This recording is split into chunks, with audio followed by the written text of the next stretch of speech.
Good afternoon, everyone. Pleasant good evening. Oh, good afternoon. Thank you. Thank you for joining our AY program this afternoon. I want to welcome all 22 participants that we have today, and I'm looking forward to seeing those numbers increase. I am Alicia Jagmohan Singh, your Women's Ministry leader, and I am delighted to be allowed this opportunity to host our Father's Day special this afternoon. So welcome. Can I just ask that we bow our heads as we begin in prayer? Heavenly Father, we just want to thank you for the ability to come before you this afternoon. We thank you for the Sabbath day that you would have given us to rest and reflect and come together and fellowship and commune with you and learn more about you and each other. We praise you for all the participants and all the members who are with us on this program. We ask that you bless us in a special way so that we may all leave revived and educated and, we feel refreshed and learn so much more about our fathers. We thank you for them and we pray that you continue to strengthen them as the leaders of our various homes. And we pray that you continue to be with us as we go through this program. This is my prayer in all the name of Jesus Christ. Amen. Amen. Amen. Thank you, Leroy. So welcome again to this AY program this afternoon. It's a special AY program. And as you would have seen in our advertisement, the topic is mandatory lockdown. So we're all in a lockdown right now. There are restrictions, restricting our movements. And the idea came to the team where we thought of what's the purpose of this lockdown? It's for securing our safety, right? It's for our own well-being. And we thought of this being quite fitting for the theme of fathers, in that fathers have to secure their families and basically lock down their families to protect them from many different dangers. So we are hoping that this program this afternoon is going to, first of all, celebrate fathers and highlight all the various aspects of fatherhood that involves securing your family's well-being. So this evening, it's going to take the form of a couple of interviews with some fathers, sons and daughters, and we really want to get up close and personal with our panel this afternoon. Before I start, I want to introduce my Women's Ministry team. They have been super supportive throughout the start of the year, and we've been just passionate about creating programming that really uplifts women and of course, the men that support us. So I want to just inform you of all of our members. We have Leoy Howard. She did the opening prayer first. So Leoy, you could just give a wave. We have Josanne Hunt. That's Leoy. Josanne Hunt should be online as well. Jessie should be joining us shortly. I'm not sure if she's here as yet. But we also have Monique Christopher, who will be my co-host this afternoon. So welcome. Don't they all look stunning? I mean, we couldn't have picked a better Women's Ministry team, right? Such a beautiful bunch of ladies. I don't think so. You couldn't do that. Yes, I'm so happy that they are part of our team. So I hand you over to Monique now, who's going to introduce our panelists. Good afternoon, everyone. So today we are blessed with four lovely persons on our panel. We have Kern Whittington, we have Brother Boxell Charles, Ariel Diet, and Zion Thompson. Now, Kern Whittington is the assistant. Just give me 1 second. Okay, sorry, someone is trying to call me. All right, we have an assistant. He's the assistant treasurer and assistant men ministry leader of Aruka SDA Church. He's married with 2 wonderful children, Kristen and Kaylin Whittington. And we want to extend congratulations to him because he is graduating this weekend. So send your congratulations. Oh, fantastic. Yes. Yeah. Thank you. Yes. And Kern is someone who is. Someone said something? Kern was saying something. I don't know. He was. No, just saying thank you. Oh, you're welcome. Right? Kern is someone who is passionate about creating an environment for both of his kids so that they can fashion after that when they have their own home. Brother Buxel Charles, who is currently the family life leader of the Aruka SDA Church. He is someone who has held practically every position in the church over 50 years. He has raised 6 adult children: Dominic, Tamika, Daniel, Trent, Monique, Justin, and Kishel. Right? We have Zion Thompson, who is the youth liaison for the men's ministry team. Right? He works in the audiovisual department as a keyboardist. He's very passionate about music. He plays the guitar, right? And he is the son of Brother Brian Thompson, who's the elder of the Aruka SD Church, and Denise Thompson. And he has a beautiful sister, Kaylin Thompson. And lastly, we have Ariel Diet, who's the Sabbath School secretary of the Aruka SDA Church. She is involved in a lot of activities such as volleyball. She plays the clarinet, and she belongs to the orchestra TTVSSO, I believe that is it. That's Trinidad and Tobago Symphony Orchestra, I believe. Correct me if I'm wrong. Right? Furthermore, Brass Orchestra. Yes. Good. Right? Furthermore, she's very active in the Pathfinders, and she's the daughter of Beverly and Raphael Diet, and she has a brother by the name of Micaiah Diet. So enjoy while we enter this discourse. Thank you, Monique. And of course, let me wish all the fathers that are with us happy Father's Day. You play such an integral role in the family. And we're going to kickstart our discussion with a very simple but loaded question. And this is for everyone on the panel. You just tell us in your own words, what do you think the role of a father is in this modern times that we live in? What's the role of a father? We'll start with Kun. All right, good afternoon, all. Well, I just jotted down a couple notes because I was afraid I might miss one or two little things, right? So I saw the role of a father as being a provider, first and foremost a provider, financial and emotional as well, and spiritual. Financial, emotional, spiritual, right? He is a support in the home. He should be a rule enforcer, not authoritative, but listening to both the children as well as his spouse. He should be a relationship setter. In terms of the father should be the dominant one in terms of setting the terms of relationship that the children should follow. He should be he should set the example so that his son will be able to emulate him when he is married, and his daughter should know what to expect from her husband as well. Right? He should be a guide, a counselor, and he should also be a friend. And in terms of the role of a father in this present age, he should also be somewhat of an entertainer, because children might be so lost in social media and at this present time that they become, their lives become secluded and they don't make time to anything else. So the father should be that form of, he should provide us form of emotional support and that form of entertainment that you could get the whole family involved. It's my short discourse.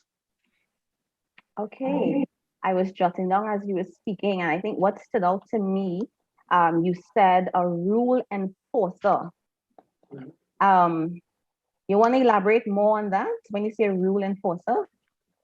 Yeah, okay. The rule enforcer in terms of most of the times, well, in my case, my wife will be the one to more or less, because I was, let's say, within the last 3.5 years, I was going to school. So more or less, I was outside of the home. My time was spent at work. Majority of time was spent at work and at school. So I mean, it will be difficult for me to come and say, okay, I don't want to be the one just to be coming home to say, well, okay, do this, do that, do the other. So my role in that sense, I saw my role in that sense as changing a bit, so that whatever my wife would have implemented during the course of the day or during the course of the evening, my role was to make sure that whatever she said was enforced at the end of the day. It gets done. Yeah, it gets done. Okay, lovely. All right, Brother Boxell, thank you, Kun.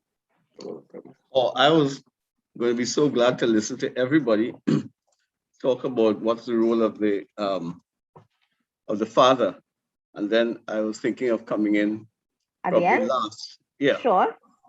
So I don't know if you want to do that. Yeah, no problem. Right, sure. Let's get the daughter and son.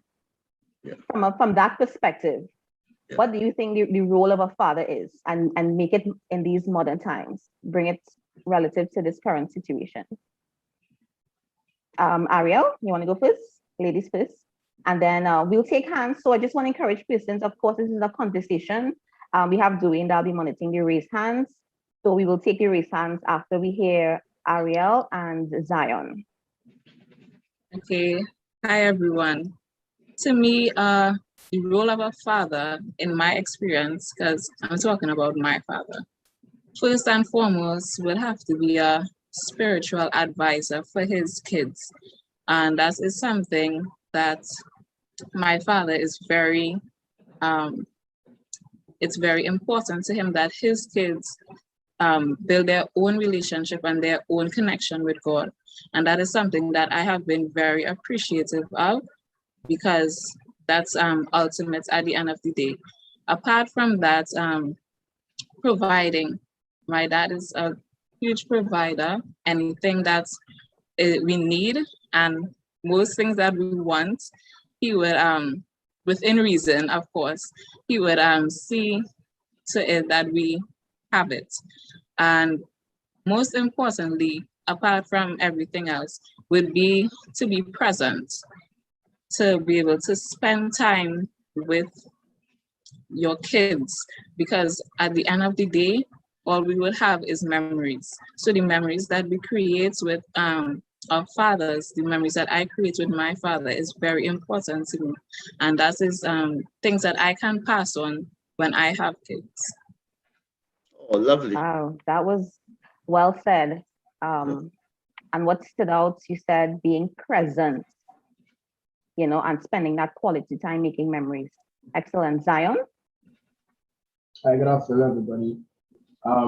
I share a lot of Ariel's sentiments. However, I'd like to add, my father is a very hard-working person. I believe that fathers should be a model for their sons in particular to follow. Now, of course, everybody is their own person, but a model to follow, a role model is always a very critical thing in somebody's life. It molds the way that you think and the way that you act as well. So everything that Ariel said, and that as well. Okay, a hard worker. Excellent. And we will have Brother Boxell now to give his view on it. Yeah, I am glad to listen to the young people, because very often they give a perspective that, that certainly impacts them. When I think of being a father, after being a father for so many years, 45 plus years, I try to capture what I think is the essence of this thing called fatherhood. Number one, a father is an imperfect being. So in the discussion, I hope we recognize that. But I look at a father as one who sets the tone in the home. What kind of home is it? Is it one that is respectful of each member of the family? Is it a home that you could come and find some level of peace in the family? The father is the leader, and he is the head of the home. And headship means that you have to be there when the crisis and the crises come. You have to keep hope alive in that home when you're going through perhaps difficult periods, and each family comes to a point in time where you go through difficult periods, whether they are financial, whether they're health issues, whether they are, relationship issues that you have to untangle. And the children are looking to the parents for a certain amount of stability.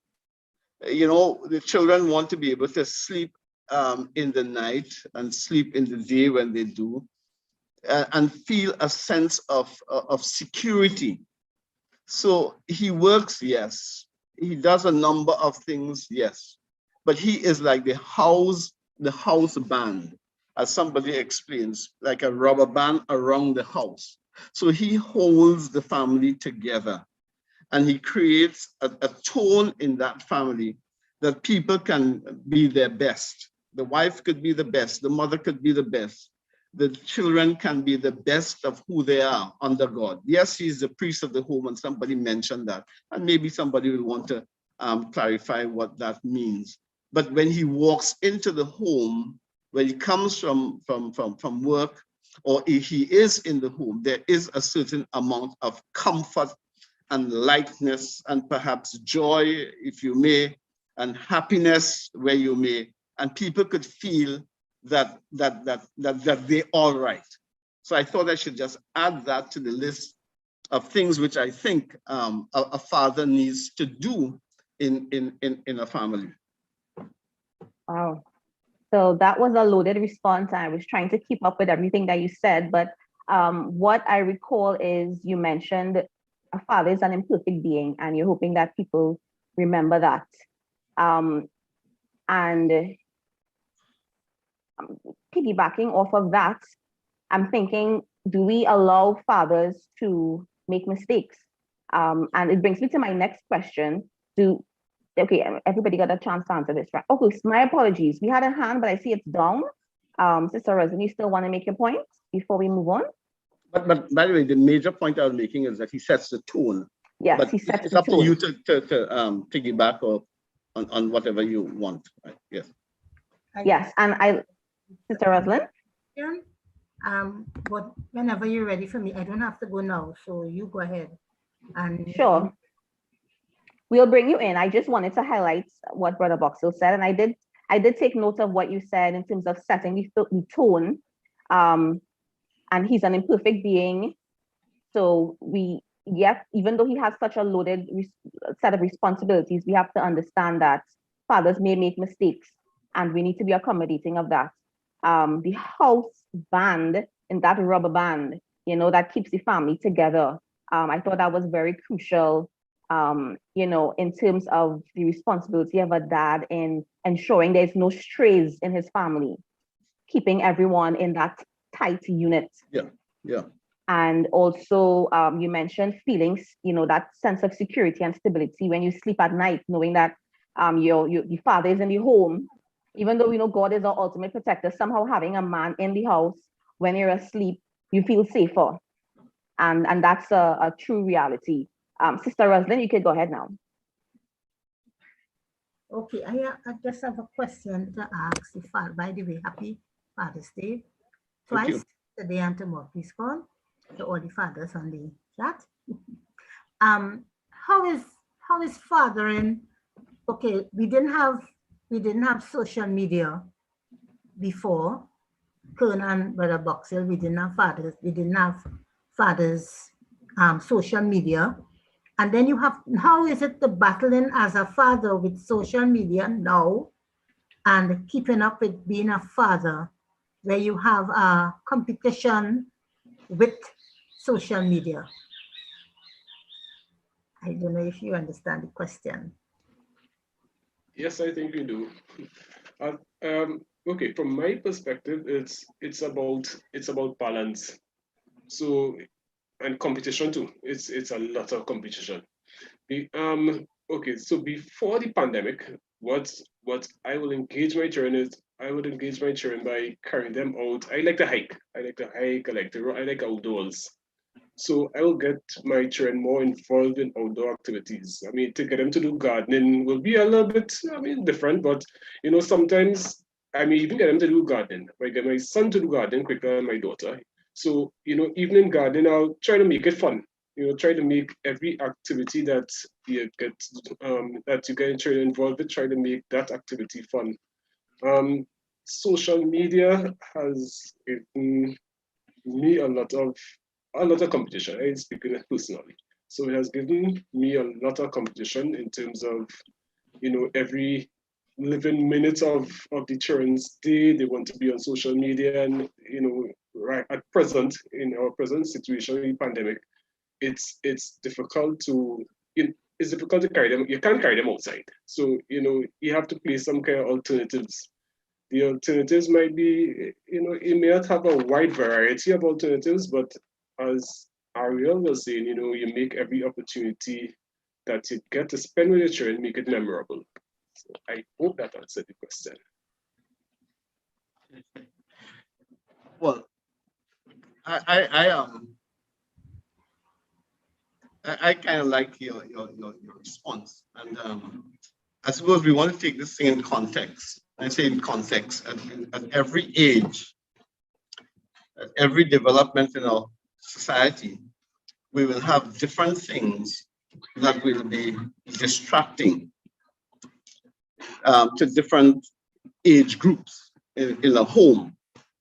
And the father and the mother, of course, have to have an awareness, I would call it, of the dangers of some of the things that may present themselves to our children. So it's, if it was a television, for instance, that might have been something years ago. Now it's social media, and it is the level of what I call not privacy, but because children or these social media is designed really around the agility of the child. The child is more anchor with the unit, and some parents might find difficulty following what they're doing.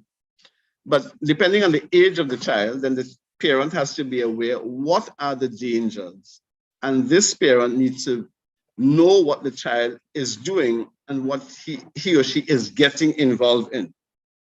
So, the parent today and the father, of course, have to be totally alert to what is happening in the life of the child. And somebody says it, Ariel, I think, he needs to be present. And if you're present, then you are able to observe a number of things and to know when to control, when to use some level of discipline surrounding the thing. And if the thing is not, if it's out of balance, then you obviously have problem. Now, bear in mind that the internet, it's a tool that we will have to live with. And the internet represents universities of knowledge. So the question is, smart parents and wise parents need to use the time that the child is on these devices to make sure that there is an educated use of it. And the last point I'd like to say, one of the big problems we have in the world today is the health and the obesity and the children not developing social skills. A smart parent and a smart father need to be aware that too much time on the device, both for the education as we're doing it now, and for personal use, will create enormous problems in the future if children are not exposed to the outside, with the gardening, with the hiking, with the running, with the beach, with walking, with the sunlight. So there is a task that we have, and as the leader of the home, you need to understand the pitfalls of almost every kind of new technology. Yes, thank you for those contributions. And it just goes to show that fathers need to be up to date with the times, and they need to educate themselves on what exists out there, what is alluring their children online, so they can put the proper measures in place to manage. It's all about management. So we want to move right along, and we're going to make it a little personal now. So we're getting deep into your lives, and you tell us your experience. We're going back from the very beginning when you first found out you were going to be a dad. What was your reaction? Let's go with Kuhn. You have younger kids. Yes, okay. All right, so my initial reaction was I was overjoyed. I was overjoyed, I was anxious, I was excited. I don't know, because I always like the idea of having children. Having children, that form of responsibility, I welcome it.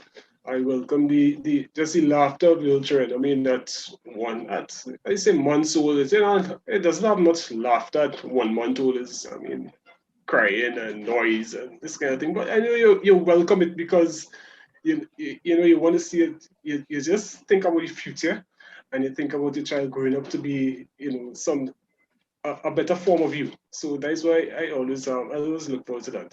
Having a child being the better form of me. So I was always welcoming of the thought of having a children around. Awesome. A better vision of yourself. I like that answer. Brother Boxell, first reaction. You have to go way back to that first one. Yeah, sure.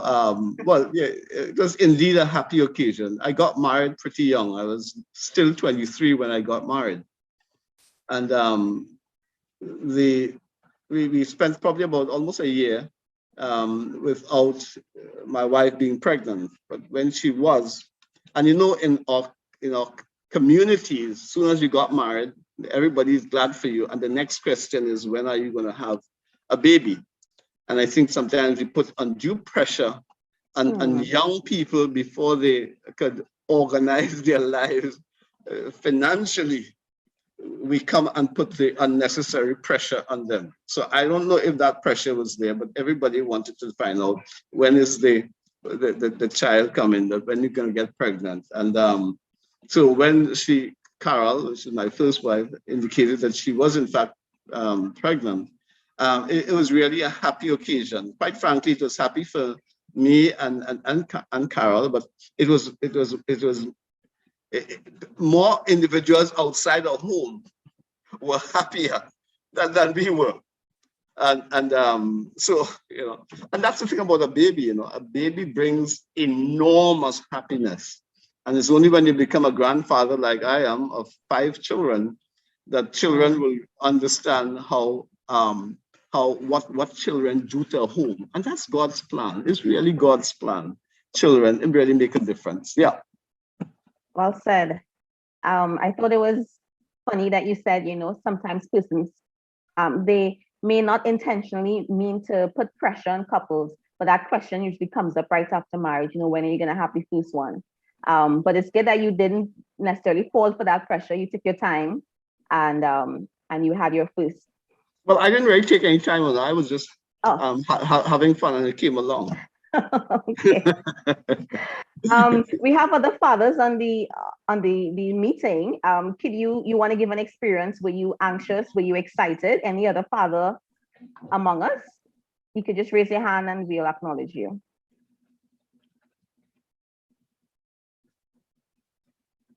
All right, so we may have some shy fathers, but we'll come back to you because you want to hear from other fathers in the meeting as well. Yeah. Right, so I'll move on to my co-host who's gonna take the next of the questions.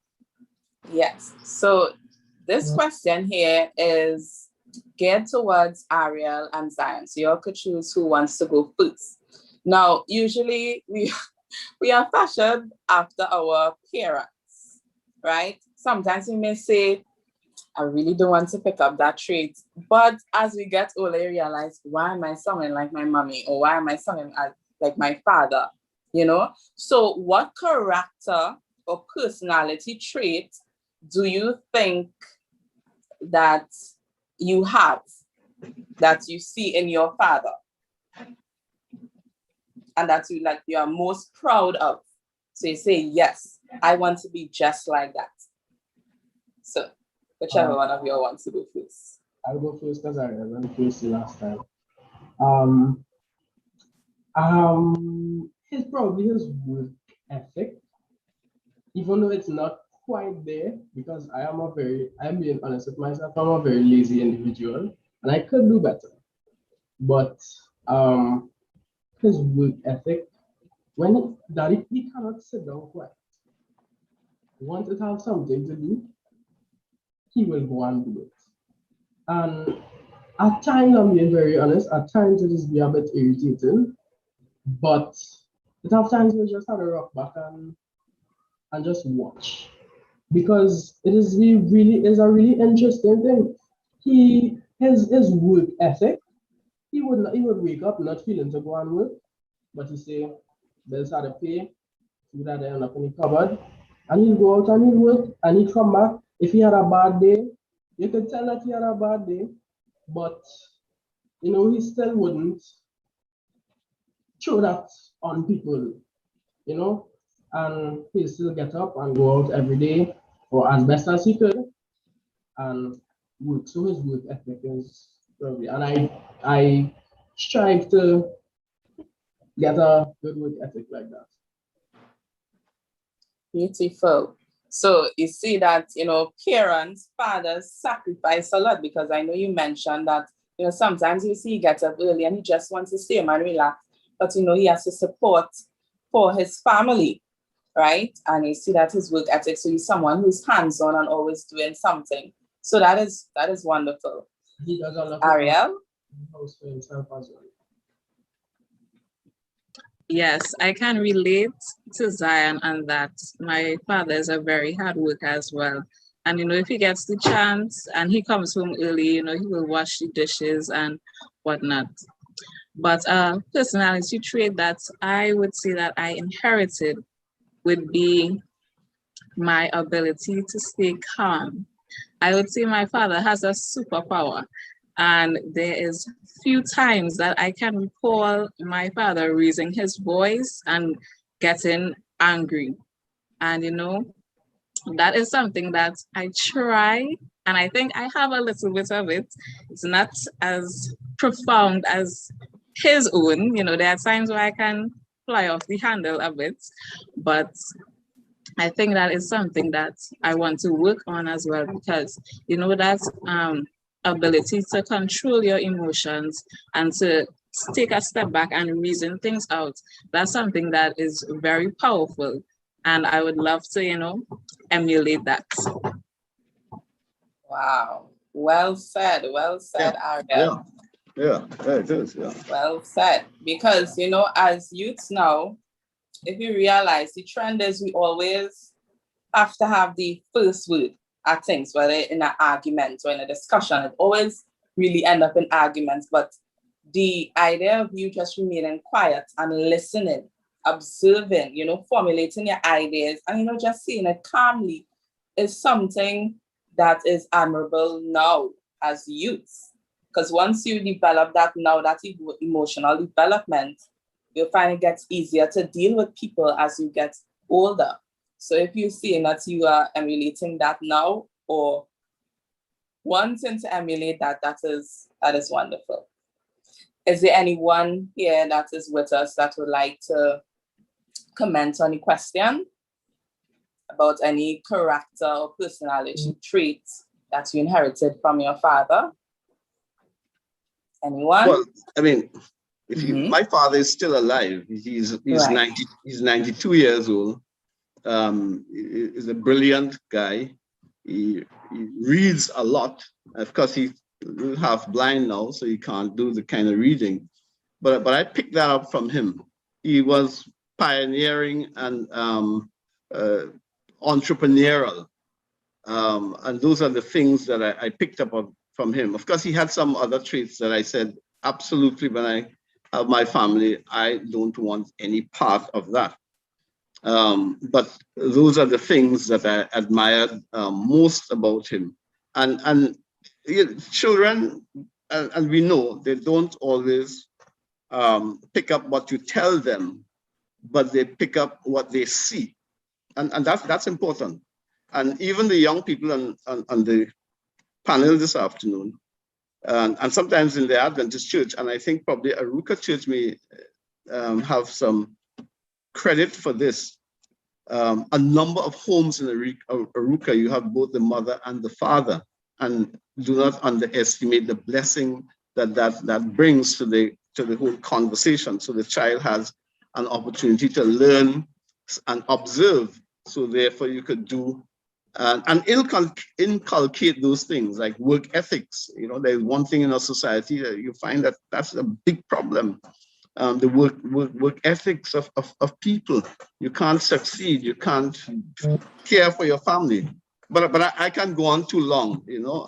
So I'm just saying that those are some of the things. And children learn not what is taught, but what is caught. And it's important that we fathers demonstrate the kind of habits and practices that we like our children to have. Indeed. Hi, pleasant afternoon. Oh, Afternoon. all right, good day to everyone. Happy Sabbath. Just to comment as well in terms of what I would have inherited from my dad. I think I inherited a lot of things. He's somebody who likes to do things differently all the time. And, you know, growing up, he'd always, if we are given something to do, whether it's a poem, a story, it could be to sing, anything, you know, he'll always think about, always talk about not doing it as how everyone will normally expect. So that is something that I realize is part of my life. So if I'm asked to do something, I'm always thinking, okay, how can I do this differently? You know, how can I be better? So definitely that's one of the traits. Also, my father is somebody who walks, as you all know, he walks and moves very fast. You know, you see him now, you look again, you don't see him. And I find myself doing everything very fast. You know, even if I'm walking, I'll see, I remember working sometime in Port of Spain in the office there. And I'm walking through the corridor and I'm seeing people moving this kind of, when I'm saying, we're going to say, if we don't move, we are moving so fast that to them, they think I will bounce them. They say, Shazan, the way you walking, you would bounce me. And when I think back, that is exactly how my father operates. So that is something that I would have gained from him as well. So yeah, that's it. Russell, it's Sam Alexander's daughter speaking. Shazan. I wasn't sure. It's only when she enlisted here that I said, okay, that sounds like Shazan. And that is so true. Brother Sam is someone who is always walking up and about. I would like to come in. I would like to come in here. Auntie Myrna, welcome. Nice to hear from you. Thank you. My father, he was an awesome man. He died at 83 years old. But the main thing I remember about him, well, he was always hardworking, but he taught his children to be economists. When I started to work, first salary, he put me to sit down and he showed me how to make a budget. He took me to the bank, opened a bank account, and he kept the book. And every month, money had to go in there. He told us, if you work for $1, save 10 cents. And he taught us that, so that now as adults, all his children, we feel naked if we don't have a savings. And fantastic. Yeah, and that's one major thing that I learned from my father. I remember when I was about in about standard 5. My father had surgery and he couldn't work for almost a year. He was a builder, a contractor, and he didn't have to ask anybody for a cent to take care of his 7 children and his wife. Oh, fantastic. He always saved. And we have the same, he taught us that, and I always thank God for that. Okay. Who's that just was speaking there? Was that Myrna? Yes, sir. Yeah, I was fantastic. Tell us your names when you come on. This is just Auntie Myrna. So it's Myrna Walcott. Yeah, fantastic, really fantastic. Yeah. Go on, co-host. Yes, and that is good with the financial development at a young age, because I find like in teaching, a lot of children is asking, why you don't teach us how to do tax? Why you don't teach us how to do this? Which I find, interesting and very important. So parents, I think the children, are looking how to, save $1. So it's good to teach them how to budget, right? So we want to move along. If there's nobody else that wants to speak, right? You can type in the chat if you want, but we want to move along and ask Kern this question, right? As a child, did you miss having a father around? And how did it affect your childhood and adult life? And also, how did you cope with all of the emotions that would have surrounded that? All right. So, in spite of having a mother who was very well rounded, yes, I miss having a father around, especially growing up in an Adventist household, and everyone talks about the role of the father being this priest and the main support and this kind of stuff. And I did not have the opportunity of knowing what it is to be, of being guided as to what it is to be a priest in a household. And so my mom had more or less had that role, but she would never come out and she would never come out and say, well, she was both the man, well, the father and the mother in relationship. She not one day she came out and she said that.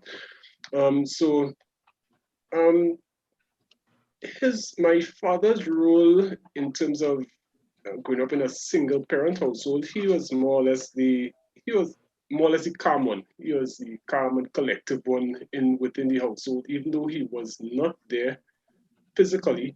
We still had, with my sisters and I, Kerry, Keisha, and myself, we still had a more or less a good relationship with him. I can't remember the second part of the question. No, I think I was asking if the emotions that surrounded, not having a father around for your childhood into your adult life, how did you cope with that? Right. So in terms of emotionally, somewhat. Okay, it somewhat affected like my adult life, because I had to, although there were mentors, I still had to play around with what it was to be a father. So it's more or less like I started off backwards, and I was forced into coming forward, even though you had mentors. I mean, the watching other people do something and you doing it yourself it's two different stories. So being a father and watching a father, it just didn't relate to me until I actually became a father. Emotionally, I felt robbed at times, but I mean, because of my mother's strong support and because of her strong will, it did not really affect me, mentally, because I always knew that even when my time came to fulfill the role of being a father, I believed that I would have been responsible enough to take up that responsibility, to take up that task, that role of being a father. Great. So you would say that even though your father was not around, your mother still instilled qualities in you that would have still prepared you for marriage and raising children. Most definitely, yes. Yeah. Great. I thought something you mentioned as well stood out in that you said watching a father and being a father, there's a disparity there. Yeah. Right. But yet you were kind of like an OJT, then you learned on the job as you went along. Definitely. Yes. Yeah. Right. Definitely. Yeah. We all learn on the job. Mm-hmm. We all learn on the job. So it brings me to the next question in terms of preparing for fatherhood. And you spoke about, even though yes, you had male mentors, you only really got into the understanding of what is to be a father when you became one. But what kind of preparations were put in place for the security of your children, and how far along did you think ahead when you first found out, okay, we're going to have a child? What was the first steps? So let's go with Kern, you can continue speaking, and then we'll hear from Brother Boxell. My first step, well, I always had a fear of financial instability. So my first step was to make sure that my family was financially stable. So all right, whereas I had a day job, and I had the opportunity to work at night as well. So I had my day job from, let's say, 7:30 to like 4 o'clock in the evening. I was at Caribbean Health Food, so like 7:30 to 4 in the evening, and then let's say about by 6, between 6 and 7, I'll be out again at another job. I'll work probably from like 6 to 12, 1 in the morning. That's just to make sure that everything was financially set, because I mean that was my major fear, feeling as a father financially. Yes, spiritually is important, this kind of thing, but my major fear was financial instability. So I always want to make sure that my family is financially secure, and I am able to provide for them in each and every way. I prepared myself spiritually as well by always reading. And I like listening to others. I really like listening to others. So part of the spiritual journey involved reading for yourself about there's this Ellen G. White book on child guidance. I read part of that. I read little snippets of everything that you could read, that could actually relate to in your life. That's why I updated myself on, and that was basically it. Okay, so we see, and this is probably a global concern of most men, how can I financially provide for my household? I see a raised hand. Brother Boxall, do you want to go first before we take your raised hand? Well, it might have been slightly different in my case. I was doing a master's when I got married. So in a sense, I was on the way to at least being certified to provide an income for the family. We went on to have 6 children, and there were different periods of my life when I changed careers to one that was more where the income was as a result of the efforts and how you structure your whole operation. So there were good times and there were not so good times. And, I didn't think that I really had that major concern, meaning that whether I would not have been able to provide. It's really just how much, in a sense, and charting a path that would sustain a certain level of income. So I wasn't so particularly worried about that. However, I must mention, and Kern says it, where do you find role models from? And that has not been an easy task. And I don't think it's gonna ever be an easy task, particularly in some communities, because when you look around, you see a lot of absentee fathers who are there, but they are not involved. They're not involved in the life of the children. And sometimes the mothers now have to take up the slack and fill that vacuum. And women, they have done a good job, but they can't do the full job where raising a man is concerned. There are certain things that only a man could provide. Even to females, there are some things that only men could provide. A young lady needs to know what kind of person am I going to get married to? And therefore the father and the husband has an additional role to model manhood to his daughter, so that she doesn't just pick up anything. Insofar as his sons are concerned, and I think Ellen White spoke a lot about that, and Kern mentioned it, if you get married and you're a father, read and read and read and read and read and read. Read all the books that you could. You'll pick up 1 or 2 ideas here to enrich your life. For the men and the boys, you have to play with them. And when I look back on my life, perhaps I should have spent less time pursuing entrepreneurial efforts and more time being present with my boys and probably playing with them a little more. And enjoying the life. Yes, well said.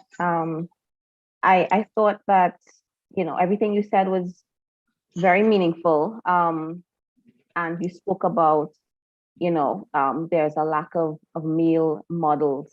And I think it's really the church responsibility to provide an avenue to train our young men. And we have our men's ministry leader on the team with us here. And I know a lot of his programming is geared towards mentoring to kind of bridge that gap that you spoke about, where in the community you don't see the male mentors, but really the role of men's ministry is to nurture the young men so they can become role models. So let's take the hand and then we will move forward. Hi, Sheldon Toussaint here. Good afternoon, all. Hi, Sheldon. Yeah, one of the things as you asking the question about model, as well as being a father, what you thought of when you became a father. And one of the things that I will start from the model side. When I was younger, I didn't have a good role model as a father. And because of that, I saw what my father did and the amount of work that my mother had to do. And that pushed me in a place where I started to wonder if there were any hope for men. And because of that, it caused me to start to think about what I would be like as a father. And I started to put things from even when I was so young to say that I would operate in a particular way so that I would not reflect what happened to me with my father or in our family. Now, in my family circle, I always said the females are matriarchal family because many a times the males fail to do what they need to do. And that is when you're growing up and you see that. And because of that, it pushed me in a particular corner to think about it. So even before even thinking of marriage, I started to put things into perspective that I cannot marry unless I could afford to maintain a family. So I started to focus on my education and what I need to do. Then when I reached that stage, I said I could not marry until I could afford a home. Then I put things in place to get a home. Then I got married. By the time I got married now, when you start to put things in place, you start to put aside and start to think about what would I do? How would I operate in terms of having a child, whatsoever, those sort of things. And in so doing, just as Kern was speaking about financial stability, both financial and emotional stability was my concern. Because you want a family, not just the child being happy, but the whole family circle. And I think Brother Boxell touched on it in his early comment when he said the atmosphere of the home is supposed to be a place where the child feel comfortable and want to come home every day. The mother, when she come home, she want to come home every day. She want to see that. So those were some of the things that you actually wanted to consider. And in so doing, what my philosophy was is that everyone in the home must have a voice. Secondly, the other thing about it too, in terms of financial stability, one thing I'm very frugal in terms of savings and investment. So what happened is part of our whole family structure, it is ingrained. So from since my daughter was born, it was an element of there's money putting aside for that child, for her future to stand on her own at a particular point in time, but at the same time to educate her in terms of how to manage finance and how to manage goal setting. So those were some of the things that you want. So one of the things, and I think Brother Boxell brought it up, as you learn, you teach. And as you teach, you learn. So then you make sure that is part. And one of the most important thing of a father, I believe, too, is being able to listen before jump. Even if the whole family is speaking all over the place, you take your time to listen. So that when you come in, you're able to create the level of not just peace, but people must have that level of comfort and understand what happened and how we are going to address the situation. So then your home have that sense of peace and comfort, and they always feel that assurance to come to daddy if there's a need, or to come to mommy because both of you are speaking the same language and you're creating that atmosphere. Okay. Yes, well said. And it's bringing back that point you mentioned about everybody needs to have a voice in the household. You know, it brings back some memories of me growing up as a child. I remember my dad would always call what we term family board meetings. And we would have these board meetings and everybody gets to say what they want, how they want to say it. It was a safe space. If you're angry, you express your anger and you say it. And at the end of the day, it really gave us that sense of security that I'm not going to be chastised for expressing myself. And I know I have a listening ear from my parents, whether I may be right or wrong, they always listen. And that really resonates with children. So thanks for that contribution. We're gonna go on to the spiritual aspect, and Monique, you can take this section. Sure, no problem. So with regards to the spiritual aspect of the children's life, how early did you start to teach them about God and spirituality? My understanding of spirituality I would have developed that understanding from my mother, because my father wasn't much of a spiritual person. He was more or less the calm, cool, collective one, but that spiritual aspect would have come from my mother, and she introduced spirituality into our lives at a very early age. So I, in turn, would have introduced spirituality to my children at an early age as well. They went to, let's say, as long as I believe they were of an age to understand or probably to listen, we both, because my wife and I, we were both speaking about, Bible characters and little things that they will enjoy. Just introduce it to them in little snippets so that they will enjoy it. Also, an important factor in bringing up my children was, who had played an important role, was Auntie Ingrid. See, Auntie Ingrid, I'm not advertising for Auntie Ingrid, but I'm just saying, Auntie Ingrid, you see with that kindergarten school that Auntie Ingrid has, it was a joy to see a children coming home after school and hear them talking, all these spiritual lessons that they learned, and there was somebody to reinforce what you were teaching them. So it was really, really introduced to them from a very, very early age. And I always believe in the text. I wrote it down, Proverbs 22:6, train up a child in the way he should go, and when they are old, they won't depart from it. So that was it for me. And I can attest to going by Auntie Ingrid. It was really holistic. Yeah, right? Definitely. Yeah, but this is not an advertisement, but I can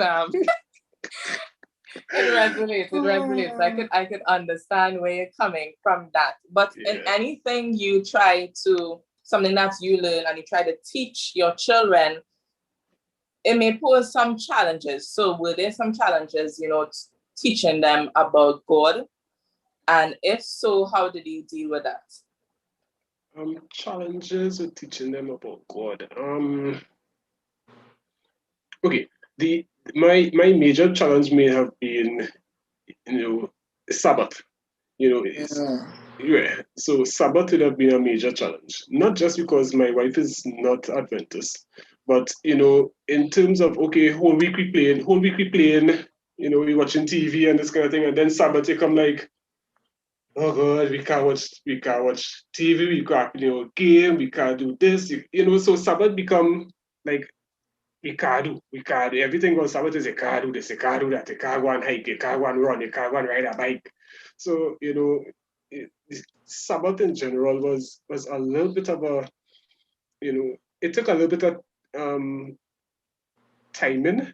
It took a little bit of it was a little bit more patience. That's it. It was Sabbath teaching the Sabbath lessons it took a little bit more out of you, it was a little bit more interesting than the other aspects of life. But it's something we're still working on, because I don't want to, you don't want to pressure them into, the Sabbath is, yes, the Sabbath is a day of the Lord, but you don't want to pressure them into, finding the Sabbath a burden. You really don't want to bring them into a burden of the Sabbath, but it's more about introducing them to the Sabbath as a day of rest and reflection, a day when we tend to spend more family time on a Sabbath as well. So it became a lighter day when you introduce it as a more family oriented day, a day when we could get to spend more time together, and you could do more things together. So that was it for me. Let me just let Yeah, you me can jump. start, Brother Boxer. Let me jump in here. Yes. Because some of the challenges that we have as Seventh-day Adventists is this whole notion of worship and the notion of how you treat with Sabbath. Sabbath is a pleasurable, happy day. And parents and all of us need to come up with creative ideas by which the child and the children will look forward to that Sabbath. And I know that in some homes, you have what I call rituals that support that. Growing up, I remember we had these Bible games and these Bible stories, and the Bible story book with Uncle Arthur. You had a number of pictures in them, and it was delightful. I mean, really delightful. Sometimes I would visit the Laventille Church and the children program. And by the way, Aruka is fantastic with children program. So what do you do on mornings? You make sure the children on Sabbath, they're there. Aruka Church has a lot of activities, so you get the children involved in activities. What we did as the Charles family, we would have the best lunch on Sabbath. And when we invite individuals home, we can spend the whole day as children, particularly children friends, talking about things, talking about life, laughing, sharing. I mean, sometimes we really overdo it. And I remember sometimes we went to 7 and 8 o'clock, and my wife used to talk a lot, and she would engage everybody. And sometimes you're there 8 o'clock in the night and you're still talking. So Sabbath, all of us have to be creative, because at the end of the day, we want our children not to look at the Sabbath as a burden. And in terms of the worship experience, being creative enough. And age specific. What are the age specific things that you do? And I know some homes, as I said, have certain kinds of rituals or best practices. So that if we share some of those things, all of us will come out picking up one or two things that would improve the spiritual tone and the spiritual, what I call, formation of the children. Indeed. Because what I took from Brother Boxell and Kern is that we're not supposed to create a rigid structure on Sabbath, so that from the week, and when they come to Sabbath, they feel stifled. They can't do what they're accustomed to. So is it that during the week, we should incorporate activities that resemble what we will do on the Sabbath, so that when the Sabbath reach, it wouldn't feel like, oh, what's happening here? Is it that, should we incorporate that during the week? I don't know. You know, when I grew up, when I was growing up, on Friday afternoon, we had to sweep, tidy our room, make sure we get our clothes ready for Sabbath. Sabbath was an exciting occasion. That was the big event of the week. So the children would get involved, and you have to clean wipe down the furniture. You had your task. And my mother used to be in the kitchen cooking, and you would smell the bread, and you would smell the sweet bread, because preparation for Sabbath. And therefore you knew that Sabbath was a special day. I mean, I've gone to some churches, and as I go around Trinidad, and some people say, Sabbath, I pick up anything and eat. Absolutely no way that happened in our home. You will get nuts, and you will get apples, you get grapes if they're there, you get a host of fruits and pies and beautiful conversation. The table is well set.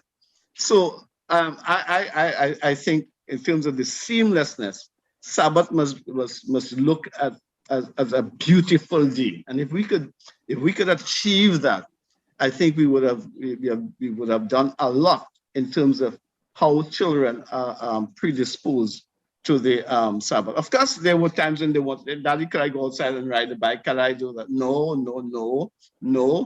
And you have to put limits. And that's part of it. That's part of the discipline. Okay.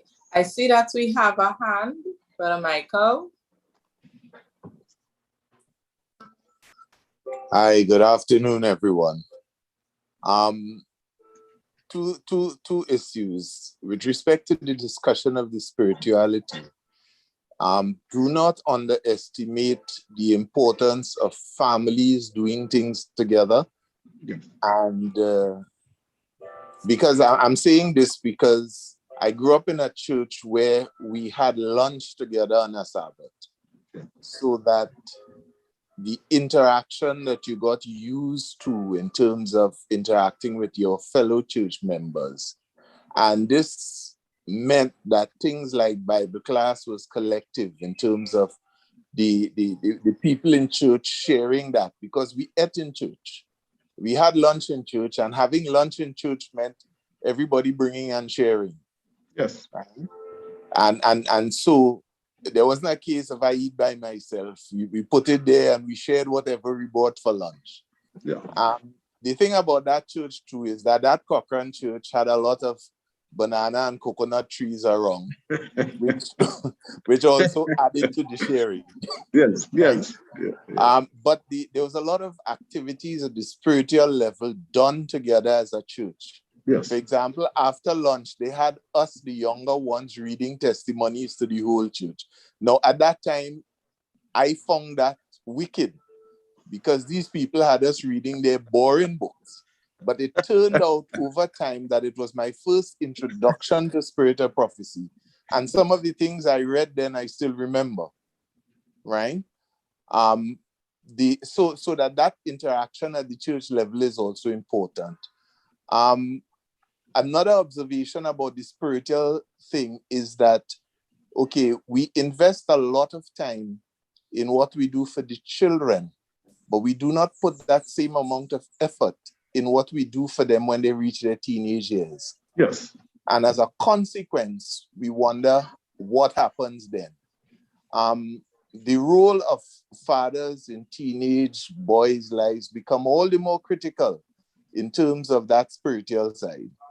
And to me, that's one of the things we miss and one of the things we need to address going forward and address urgently. Yeah. Thank you. Great. Thank you for that, Brother John. That's very timely. So he talked about the fellowship is very important, and not just with family, but other families or people from church to incorporate that. So the children have people there. They feel like it's a close-knitted relationship happening, right? And you give them something to look forward to.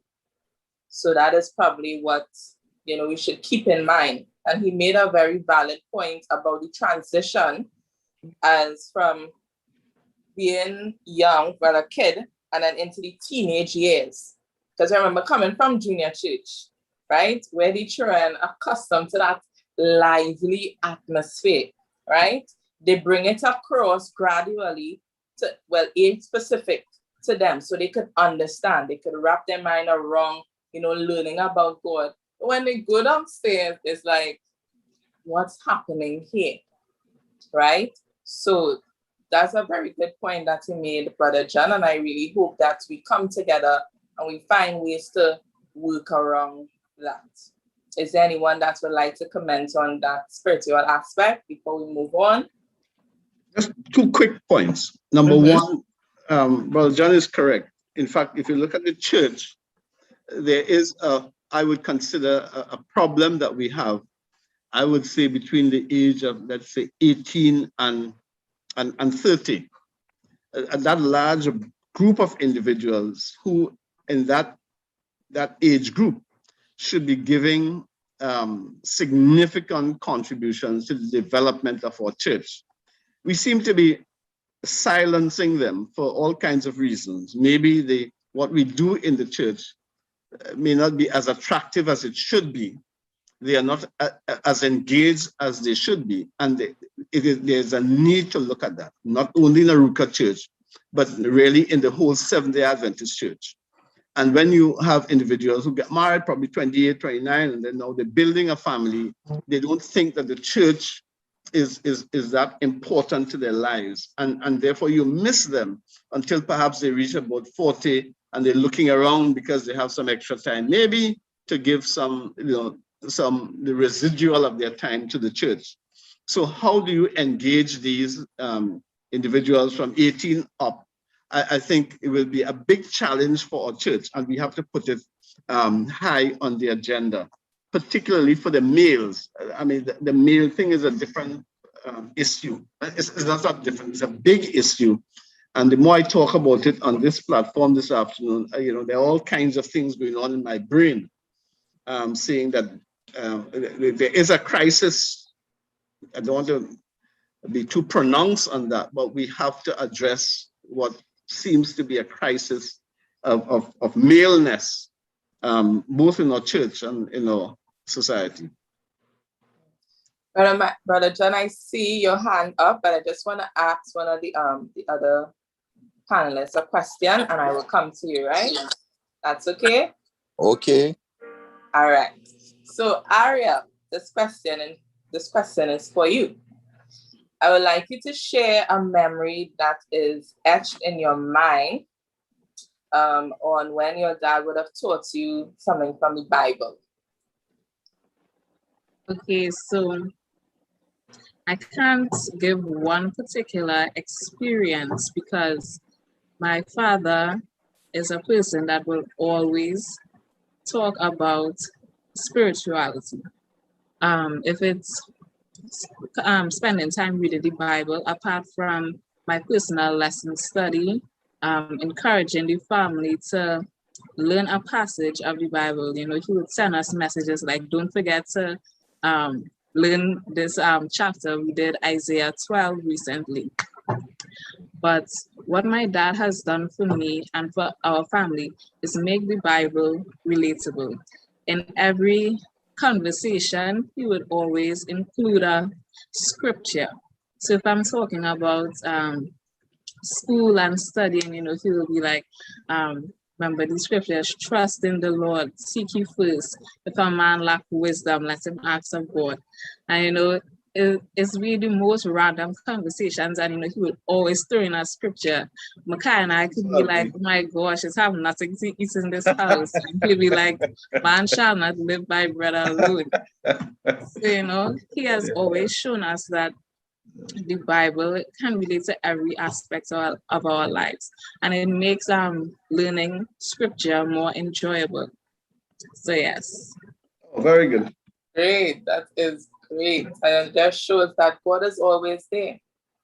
God created this earth and God is in everything. So that is good that he's doing that. So we would open the floor for comments. So Brother John, you can go ahead. All right. Two issues. The first, on the issue of Sabbath and children, I missed. I should have raised this. The fact that we have become so church bound that we miss the opportunity of having children outdoors, right? And what better place to teach children about God and nature than outside in nature? The idea of families coming together and doing that sort of thing is always beneficial. The second thing I want to raise is that we sometimes miss the fact that the Bible is one of the most interesting books for discovery of stories of human nature.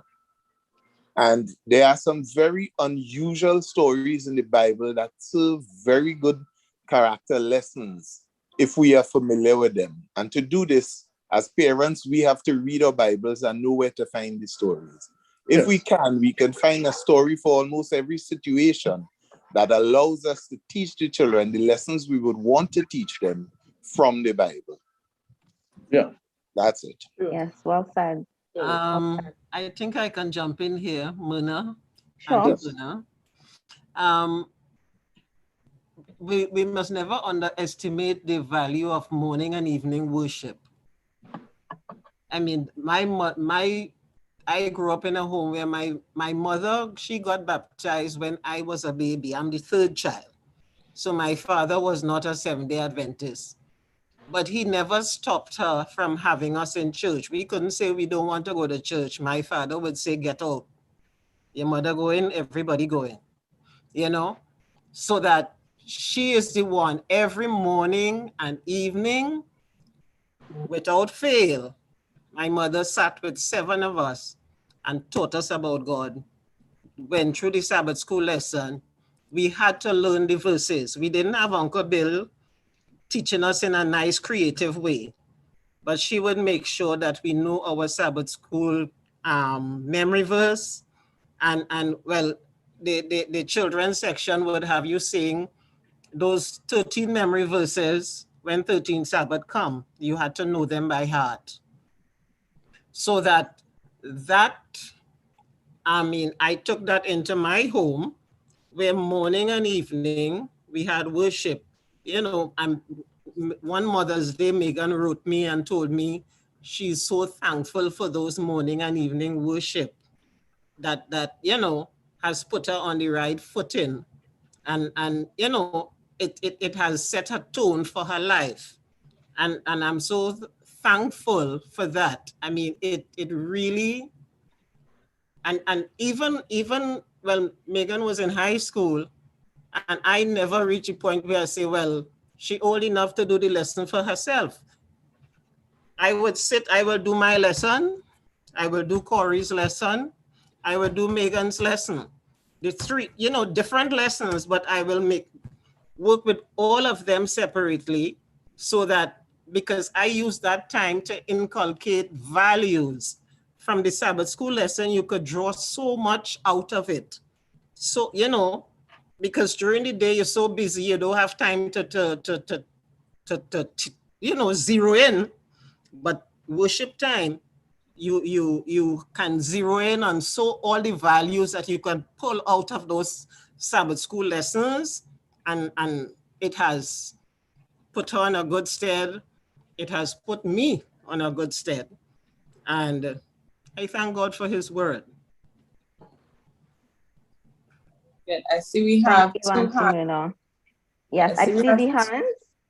Yeah, I think I want to just bring in Zion. I know we have other questions targeted for Zion, but if we could just hear from him briefly, if you want to give a memorable experience of your dad teaching you about the Bible, or something creative that made you interested, because you're still in church today, and clearly your parents, with your dad, I'm sure as well, would have been a huge factor to the reason why you are still involved in church and why you're excited about men's ministry.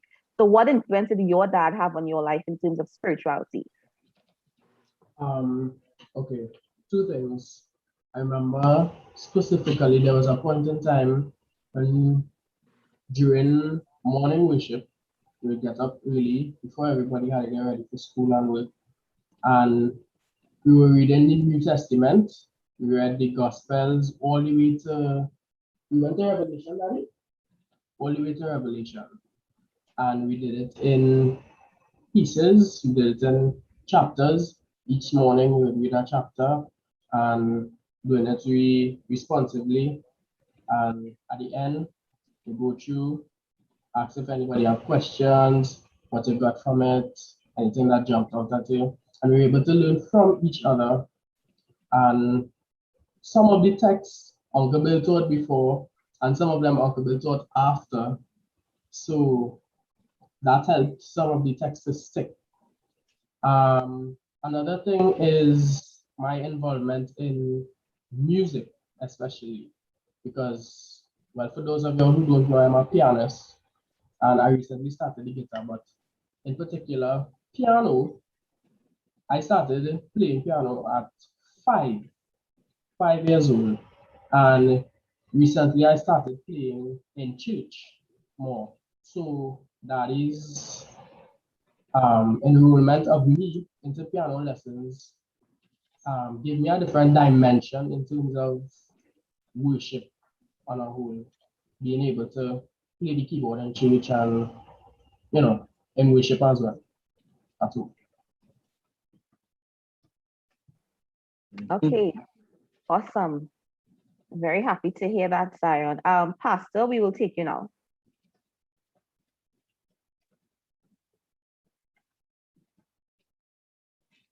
His mic is on. His mic is mute.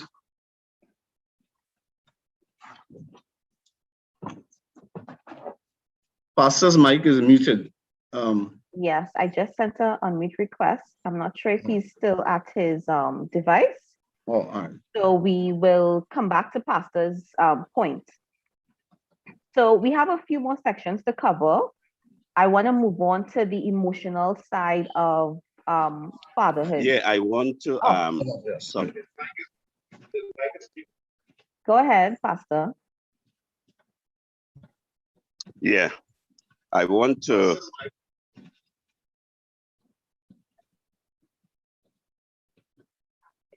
yeah. Look on it's not too early. Go ahead, we can hear you. I think Why should there's some feedback, so it could be you're in two meetings. You're in the meeting on all separate right. devices. I want to support Myrna's contribution along with that of Brother John. I think that those are two significant things that we need to pay attention to. Brother John talked about the Bible stories as character building elements of young people in the family. And I think that this is very important. And this has to be led by the parents. The parents are the ones who have to guide the children into that experience of enjoying the Bible through those powerful Bible lessons. We know that, for example, a lot of children like David and Goliath, Daniel in the lion's den, and so on. And those are some of the basic, easy Bible stories. But there are many, many other Bible stories that can impact a young person's life and help them to begin to think and see how solutions were arrived at. For example, in the case of Daniel, how did Daniel get down to Babylon? That's a powerful, powerful story of all the things that were happening and how Babylon came up to Judah and then took captives and took them down to Babylon. That's how Daniel got down there and got involved in the affairs of Babylon. Then Myrna talked about worship, the family worship.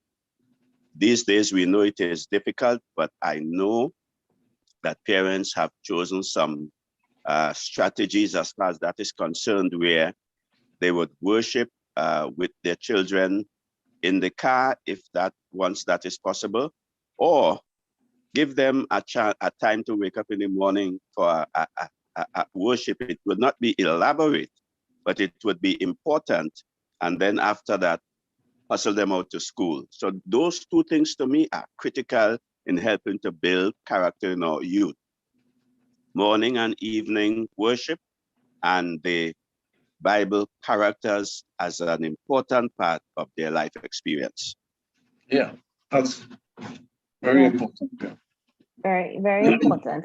If I have to be honest, if I can make a contribution at this time, in our household, there was the Friday evening worship was what we look forward to, because Friday evening worship was like a junior church in our household.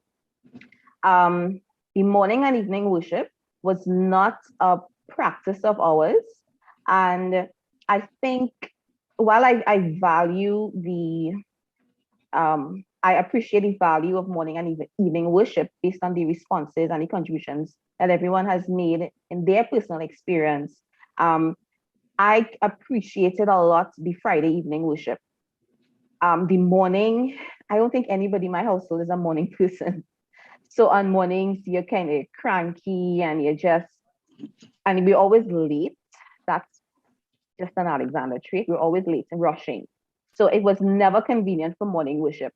Not that I would recommend this for everybody's household, etc. I'm just saying in my experience. And my dad was a major influencer in terms of when we have worship, and it's not something he always advocated because it just didn't fit our lifestyle.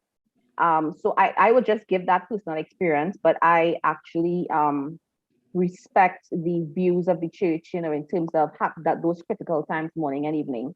And if it fits your household, then by all means, I think it should be practiced.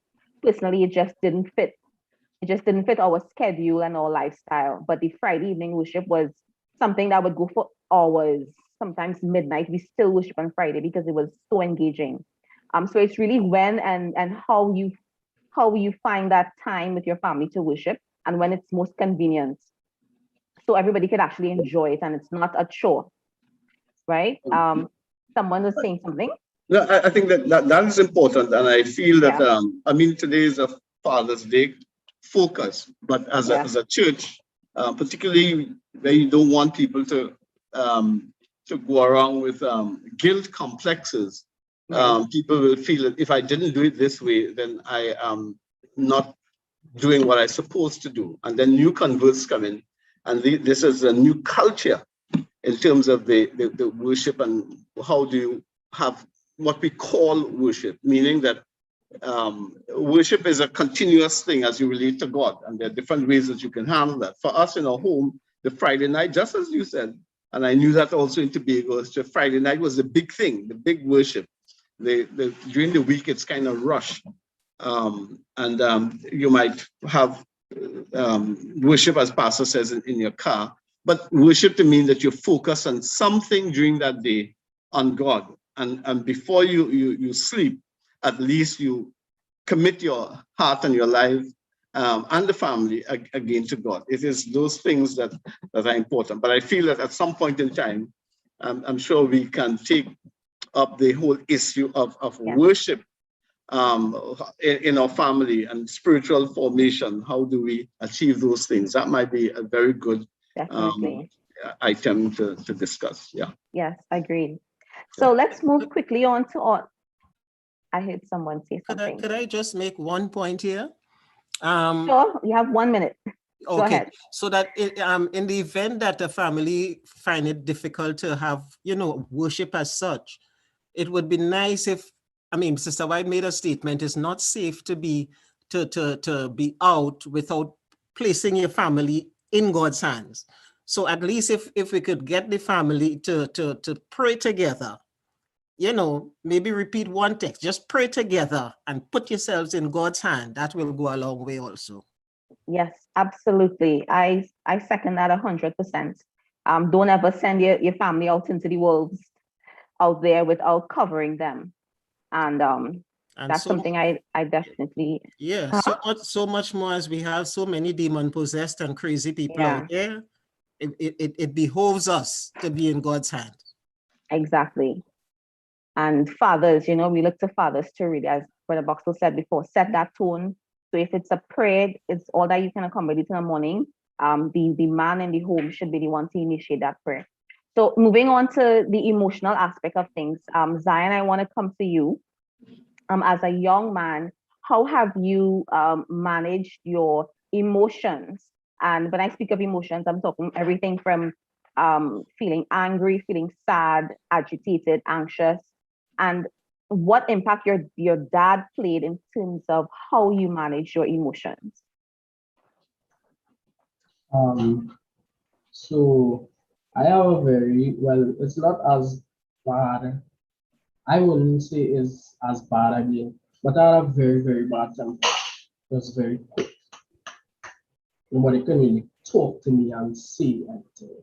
And that used to cause a huge rift between me and Daddy, because you know that is a very strongly opinionated person. And this way is this way, and that's the right way. So, and my strong will, that's another thing that I inherited from him. My strong willingness, be known for that. My strong will, it's caused a bit of a rift because he found it difficult to teach because of my mental block to criticism and that type of stuff. So, but recently we had a sit down and we spoke, we cried, we shout, we talk. Everything that had to come out came out, and I think he can agree that our relationship thus far has been a lot better than it was. I also battled with anxiety. A certain time I used to get panic attacks a lot. So anything that happened, and I used to either start shaking or trembling or tapping or something. But that that has also gone away unless it's a very extreme case. But yeah, that's basically what went on. Wow, that's deep. So I'm happy to hear that you and your dad had a one-on-one chat and your relationship is stronger. It comes back to the whole point of, fathers creating that environment where your children can speak to you. So we see your real life example that it does work, it does mend relationships when you allow your children to speak out. Kern, I just want to bring you in. I know you have a boy and a girl, correct, right? Yes, correct. Yeah. Right. So how do you manage the emotions of the two genders? And what is their response to you? Right. First of all, I have a real open relationship with both my children. So my daughter is 14, my son is 10. Right. So my daughter will come with the usual teenage problems. Well, it wouldn't be boys, well, and that I know of. But she will come with the usual teenage problems of, she want to do things a certain way. You as a parent know that, okay, this, if it do it this way, it will end up in this way. But she, being strong-willed, she want to do it herself to probably see how it will go, because she believes, she can tweak things a different way. My son, on the other hand, he looks up to his sister. So his sister, he wouldn't actually come out and say it, but his sister being the elder one, he would usually look up to his sister and say, if Kristen does this, that means I could do it too. And the problem comes with when, let's see, if she does something that we believe to be incorrect, he'll believe that he could do it as well. So most of the times, what we tend to do is correct the older one, and the younger one will follow. So emotionally, we both support them. We both support the two children. What happens is that I have a lot more expectation from Kristen, my daughter, than I have for Kaylin, because of their age difference. They have a 4-year age difference. So there are certain things I would expect Kristen to do that I would not expect Kaylin to do. Let's say in terms of being practical, in terms of, like, let's say cleaning the house. I would expect that, Kristen being a bit older, she'll be a bit more responsible. So, and there are certain things I would not expect from Kaylin as well. So sometimes we place so many high expectations on our children that sometimes everything is lost in translation.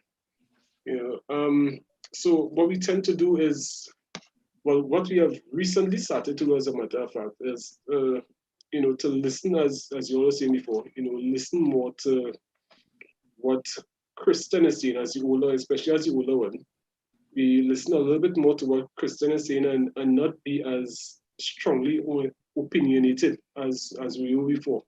So in listening, you somewhat become a friend, and I believe that she's able to open up more.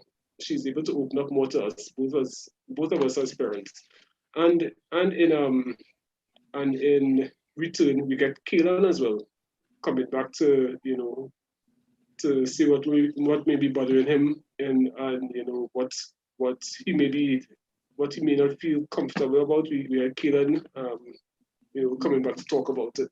So that's how we deal with both of our children on an emotional manner. Right. And you mentioned something about the expectations that you have from them because of their age difference. And I thought it's really important that especially fathers understand what your child can give you in return, and that your children, it needs to be age appropriate in terms of what level of maturity you expect from them, and not to generalize across the board. So I thought that was really important. Brother Boxall, you have 3 sons and 3 boys. Do you recall? And 3, sorry, I said 3 sons. 3 sons and 3 daughters. Yes. Thank you for that correction. Yeah. How different your approach was in terms of training them how to manage their emotions? Did you differ in your approach in the genders in particular? I don't know. You know, I was just listening and just trying to reflect. When you have 6 children in a home, and the ages are not, you know, they were almost in step down, as it were. What I found in my home, if you deal with the first and the second, and the boy was first and the girl was second, if you do a good job, in inverted commas, with 2 of them, in a sense, they provide a certain kind of leadership for the rest. Just reflecting, you know, maybe that might have been the dynamics in my home. My wife, Carol, deceased wife, she always engaged in conversation with them.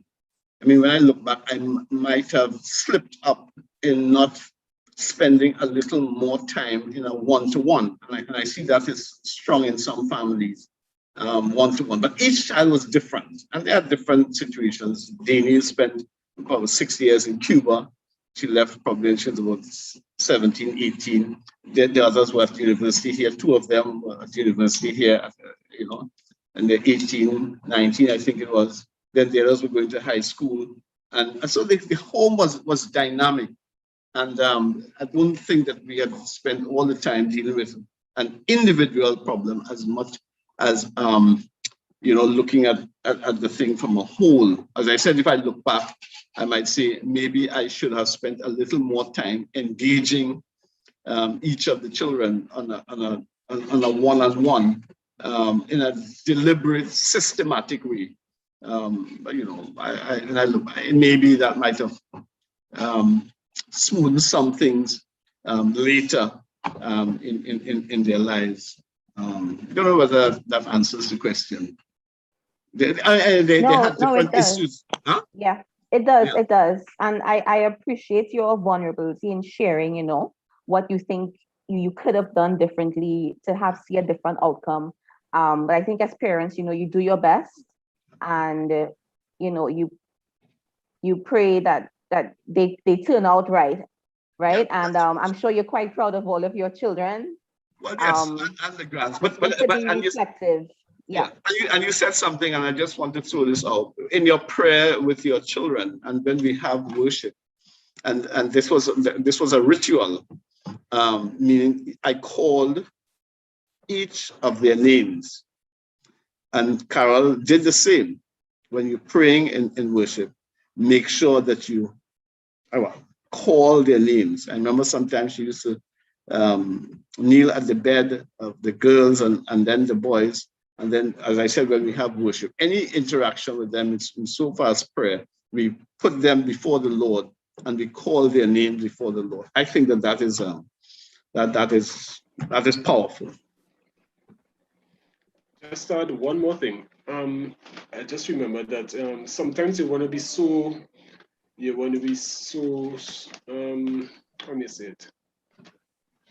You want to make sure that the first child especially does everything so correct, you know, that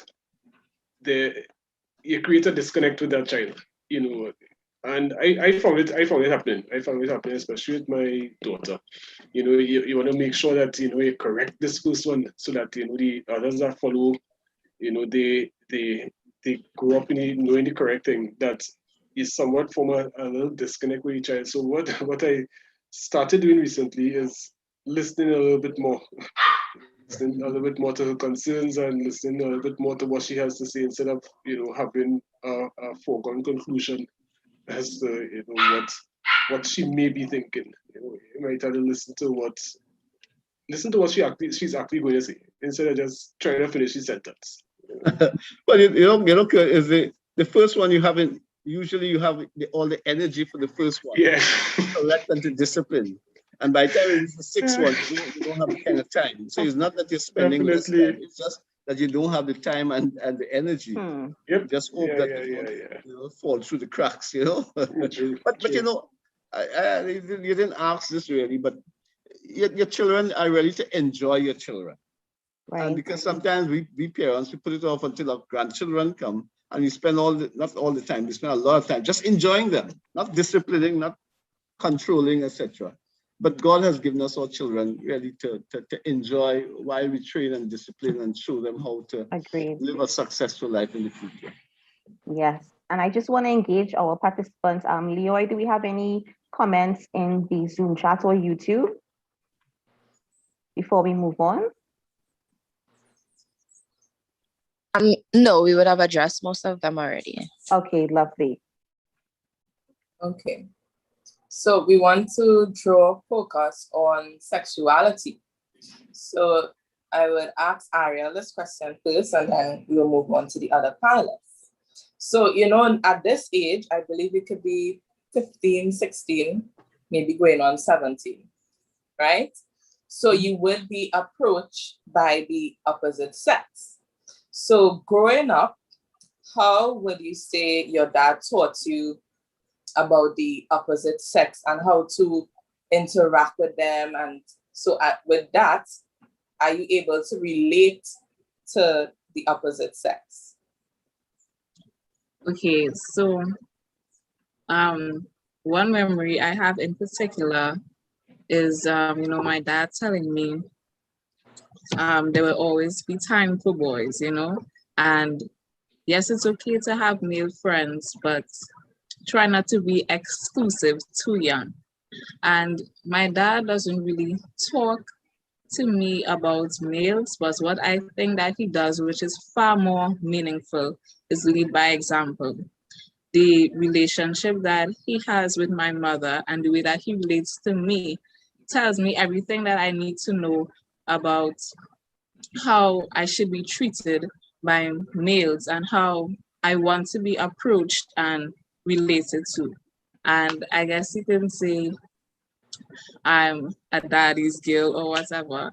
So I have high standards when it comes to males and the way that I want to be treated. In terms of how I relate to males, even though I have such a great example in my household, I know that every male might not be like my dad, and they might not have the qualities and attributes that he possesses. So I am generally standoffish when it comes to men. I don't really not trying to do all of that until I really know what it is you are about and what it is that you have to offer. And I just want to say that yes, talking is good, but at this age, you talk, not really gonna do that much. If you can live your life the way that you, especially for men that have daughters, if you want your daughter to attract a certain kind of man and, you know, to be with a certain kind of man, you need to set that example for your daughter. And that goes a long way, because if you're just talking and you're not living what you're preaching, then we could have it would be the message wouldn't really relate to your daughter because you saying this but you're doing a different thing. So yeah. That is great. Well said, Ariel. Because you know, you hone in on the importance of the role of a father, the way he treats the mother, and the way he treats you as a daughter, right? Because when children start formulating their own ideas, if you're not doing what you're saying and you're coming down, you know, you should find a guy who's this, don't talk to so much boys, yada, yada, yada. But if you are not practicing what you're preaching, as Ariel said, the children will be like, my daddy lying, why should I listen? And you find you create a gap between you and your daughter. So it is very crucial that you do what you say. Action speaks louder than words. All right, so Zion, I want to ask you that same question. So I remember there was a particular instance where I think it was a morning I was getting ready for school, and Daddy came in the room, and I find it was very random.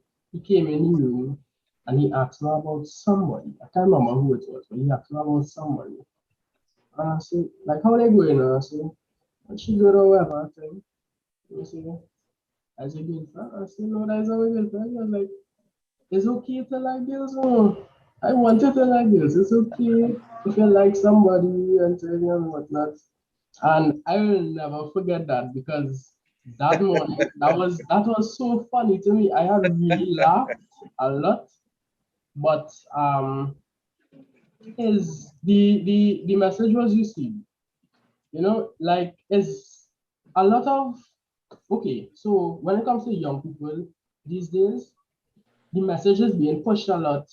Don't worry about this. Don't worry about this. You have time for that. But all of that is a part of your experience as well. Because if I have a son and my son not showing no interest in girls whatsoever at all, I will start to get worried. I will say, what is going on? Do you not like girls? Do you not like anything? What is going on? So, and also, if he, well, I was involved in a relationship, and Daddy approached me about it at night, and we spoke about it. And I recognized, and my response was, well, I believe if it is to be, it will be, and whatnot, whatnot. But he said, no, you need to have structure and organization when it comes to your life, because that can lead to something that you don't want happening this young in life. And I think that is what needs to be pushed a bit more, speaking about the situation instead of going around it. So yeah. Very good. Very good. Thank you for sharing that experience with us. And you made a very important statement about the parents being open, because what parents have to realize, right? You were once there, right? So it's unhealthy that you come here raising children and you change that, like they're not going to go through these things. So once you're open and the children are able to come and speak to you, right? The same thing, I think Ariel alluded to that as well, you know, being able to talk to parents about that. You'll find it will be easier to reach them when it comes to the opposite sex and talking about sexuality. So thank you, Ariel and Zion, for sharing that with us. Is there anybody that would like to comment on that? I know it is not an easy thing for parents to talk about sexuality to their children. Sometimes we think it's easy, but when you're now confronted with it, because very often you didn't have that kind of experience in your home, then you really don't know how to do that. So that is another item that we need to develop on the agenda, Alicia. How do you help parents to talk to their children age-specific issues surrounding sexuality?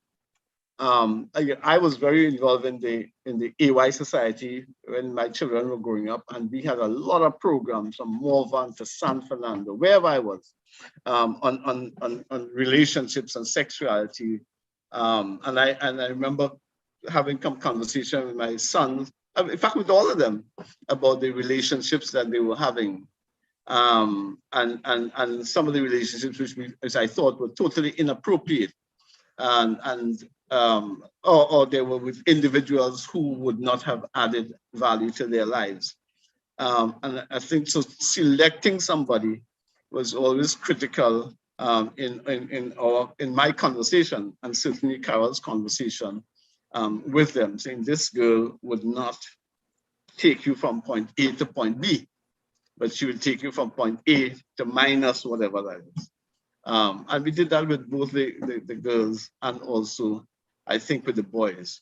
They will have to tell us whether we did a good job. they will have to say that. I don't know. Okay, thank you. But you mentioned you were talking to the girls about that and boys. But do you think that, because sometimes people quarrel about parents approach the girls differently than their sons, and they might find that it come down more on the girls than the boys, and not equally. Would you say you would have done that, or you see that happening in families and that causes tension? Yes, I suppose so. There is a sense in our culture that the boys are left to play the field, and one has to be a little more circumspect in behavior with the females, and they for all kinds of obvious reasons. The girl can get involved and get pregnant, I suppose, and life complicated. I mean, that might just be the cultural background, but I still think that when you look at your children, and if you involve, and I say involve, when you are aware with what they're doing, you will know when to have the appropriate interventions. Sometimes, of course, you don't know everything, but you need to place yourself in a place to know, and to know when is appropriate and the kind of intervention that you need to make. And of course, if you're having a conversation or your ears to the ground, you would know that some things, they're just passing things, and you just make an appropriate joke about some things, and they will get the message. Each home has its own, I would call it its own culture, its own standards, its own expectations. And the children seem to pick that up, and they know when they're, in a sense, out of line. Sometimes you need to bring them back gently. As I said, maybe I did a good in some instances and maybe bad, I don't know.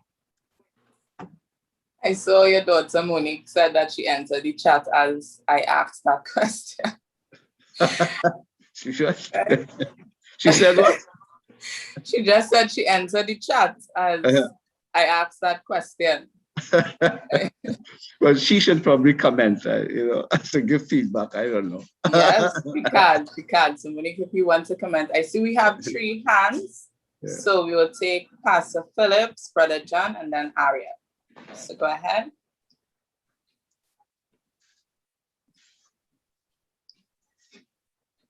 Pastor Phillips' mic is muted. Yes. Okay, well, while he sorts that out, Brother John. Okay. Pastor.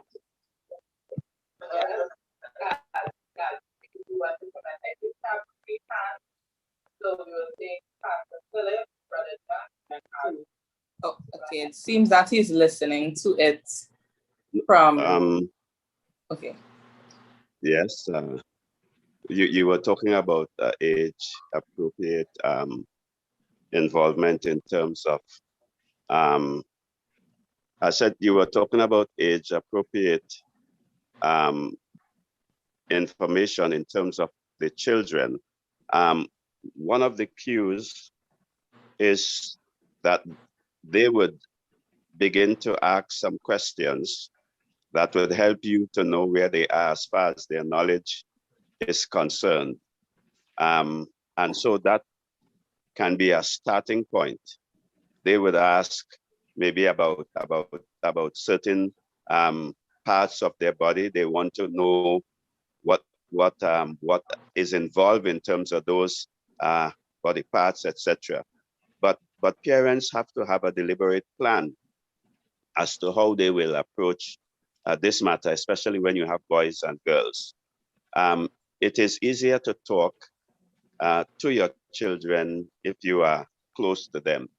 And mothers usually take up the challenge of talking to the girls because there's the natural flow in terms of the structure of the organs, in terms of the purpose. So the mother would be able easily to talk to the girls. And I think generally that is how it's done. And the father talk to the boys. But if the father is not close, it can become a challenge because the boy will not necessarily want to listen to you talk to him about sexuality.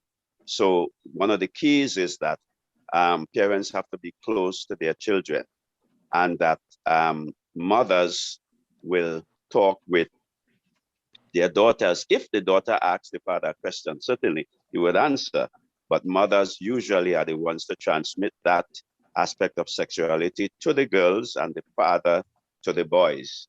And if there is any issue, then both of them can come together to talk to the children, perhaps in a general way. But it is not a really easy task to convey that information to your children because of how close you are to them. Basically, that's it. It's dynamic. Yes. Agreed. Brother John? Let me begin by underscoring that point Pastor Phillips made about relationship, because if you are used to doing things with your children, if the relationship is close, it becomes far easier to talk to them about issues. Yeah. Now, I am not going to pretend I have any capability in terms of raising girls, right? But that's a good disclaimer. But in my household, there are two levels of conversation. The first level is the conversation rooted in anatomy, and that was done by the nurse, right? My job was to deal with the emotional side. And so my wife dealt with the human anatomy, and I dealt with what happens in terms of your mind when you get involved with people. And the thing about it is the conversation would have been easier with my sons because of the number of things we used to do together. Right. And in that respect, I was drawing on my own experience with my father, because our conversations took place while fishing. So he would carry me fishing or carry me gardening, and we will have the conversations then. Normally, when he wanted to talk to me about an issue, he would say, okay, take a cutlass, let's go to the garden. All right. And we went to the garden, we worked garden while we talked. And that sort of spilled over with me in terms of dealing with the boys at home. So you played cricket together, we went fishing, and we would have our conversations there. The other point I want to make is that as parents, we have to be careful to come across as human and not come across as if we were always perfect and never made mistakes. Absolutely. Because we would have made mistakes, and very often our children become aware of the mistakes we make. And see us as hypocrites when we're saying one thing and fail to admit that we made errors as well. And by God's grace, we were able to do better, right? And so that must also guide our discussions with them. Yeah. Very good. Thank you for that, Brother John. Ariel? Yes. So they both made the point about keeping open communication. I think if parents have a good foundation of a relationship with their kids, talking about sexuality and persons they might be interested in will become more natural, and it'll be like just another conversation that we're having.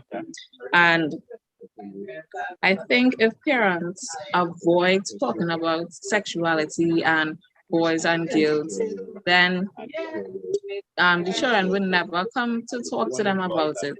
And the thing about kids is that we will get answers. It wouldn't be from you if you don't want to talk about it. We will ask our friends. We have the internet. We will get answers.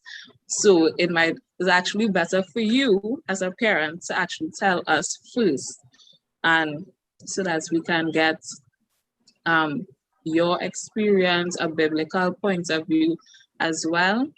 And it might be better for us that way.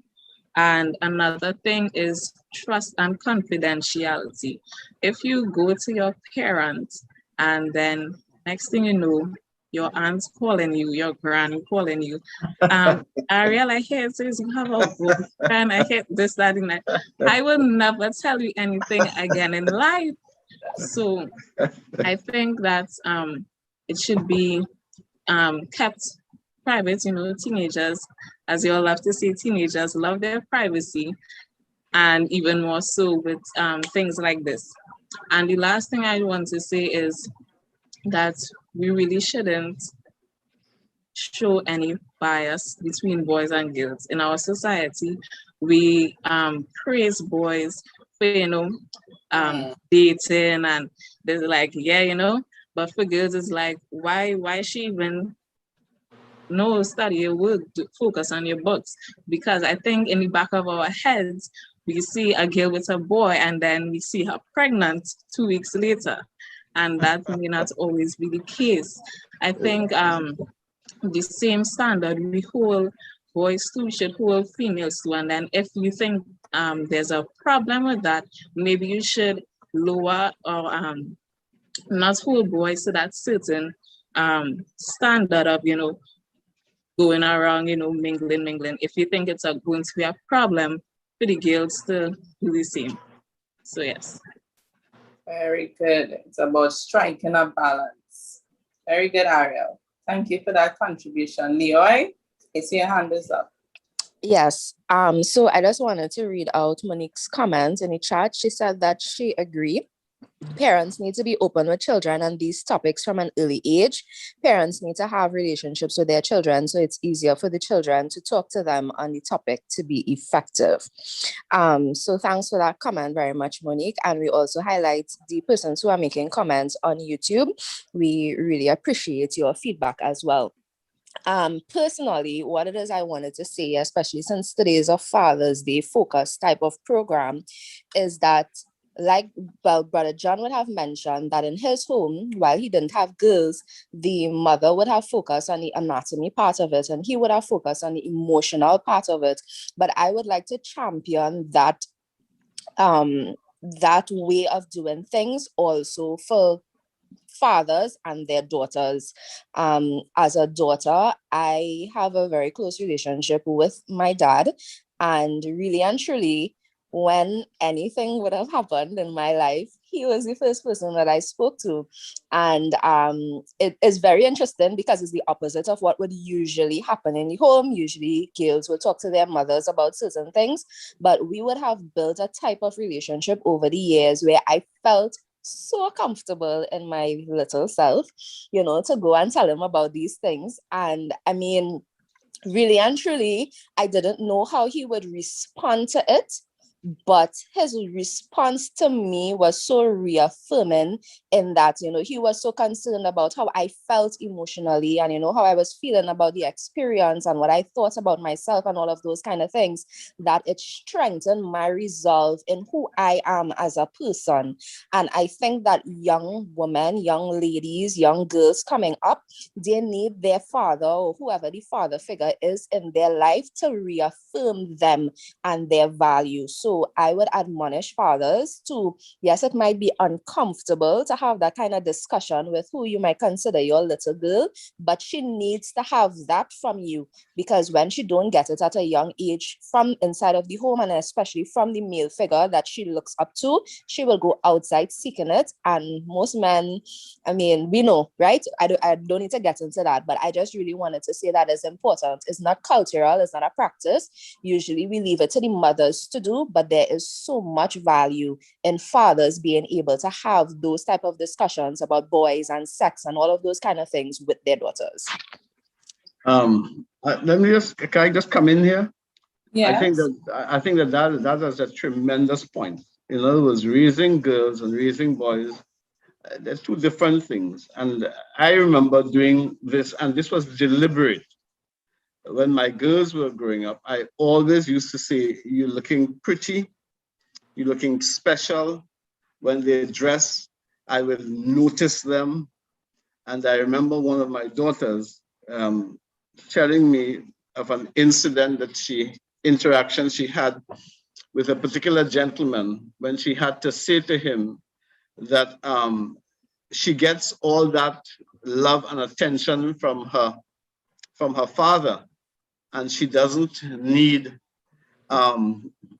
less than that, or she is not threatened by the absence of that from a particular gentleman.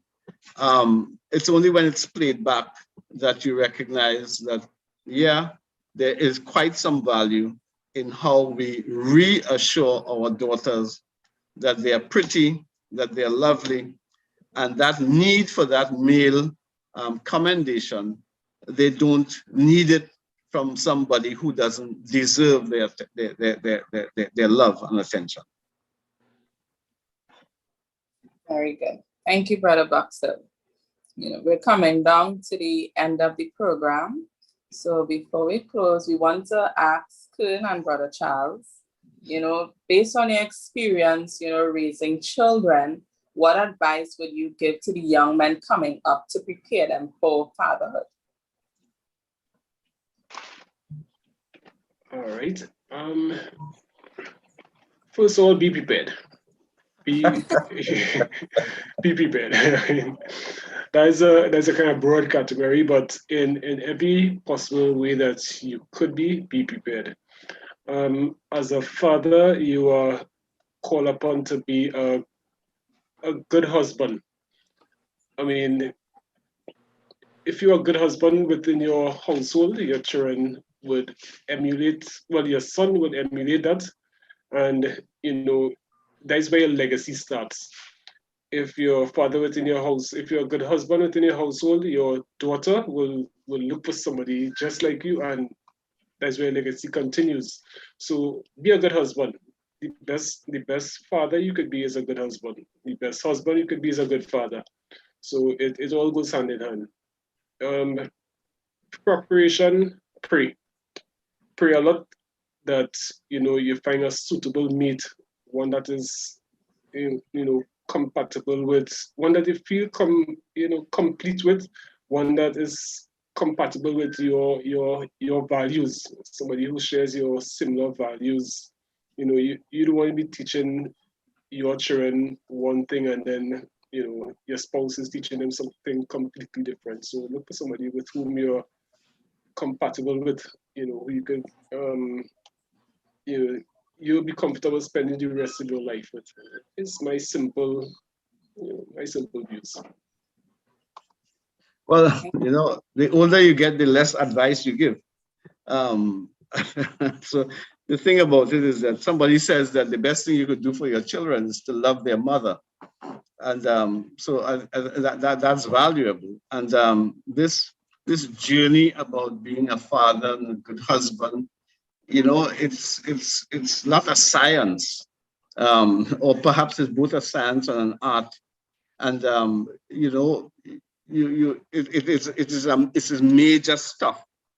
And just let me repeat that. This is major stuff. When you're getting married, it is major stuff. And therefore, as much as you can learn from whoever you can learn, then it is your responsibility to pick up the best practices. You're not born with them. And so therefore you need to do a lot of reading. There are a lot of books that you could read. There are a lot of good articles on the internet. There are older persons within the church that you can seek advice. And that's another thing. If you have some challenges, seek some advice. Sometimes we feel that we alone are experiencing certain problems. And then when you have a conversation with somebody that is older, whether female or male, you discover, but they have had the same problem, and you recognize that there are solutions to it. And the last 2 points I'd like to make. Enjoy the experience. Men benefit more from marriage, as I always say. We are the greater beneficiaries of the marriage experience. And marriage is supposed to bless us, and it is ordained and appointed by God, so that God has blessings in store, because God is not only thinking about us who get married, he's really thinking about the 4th and 5th generation. So our marriage today is really a setup perhaps for somebody 10, 15, 20, 30, 40 years down the road, if the world lasts. So be part of that journey. And finally, it's Father's Day. And sometimes fathers have beards and they look big and strong and they talk. hard, but fathers are tender people inside.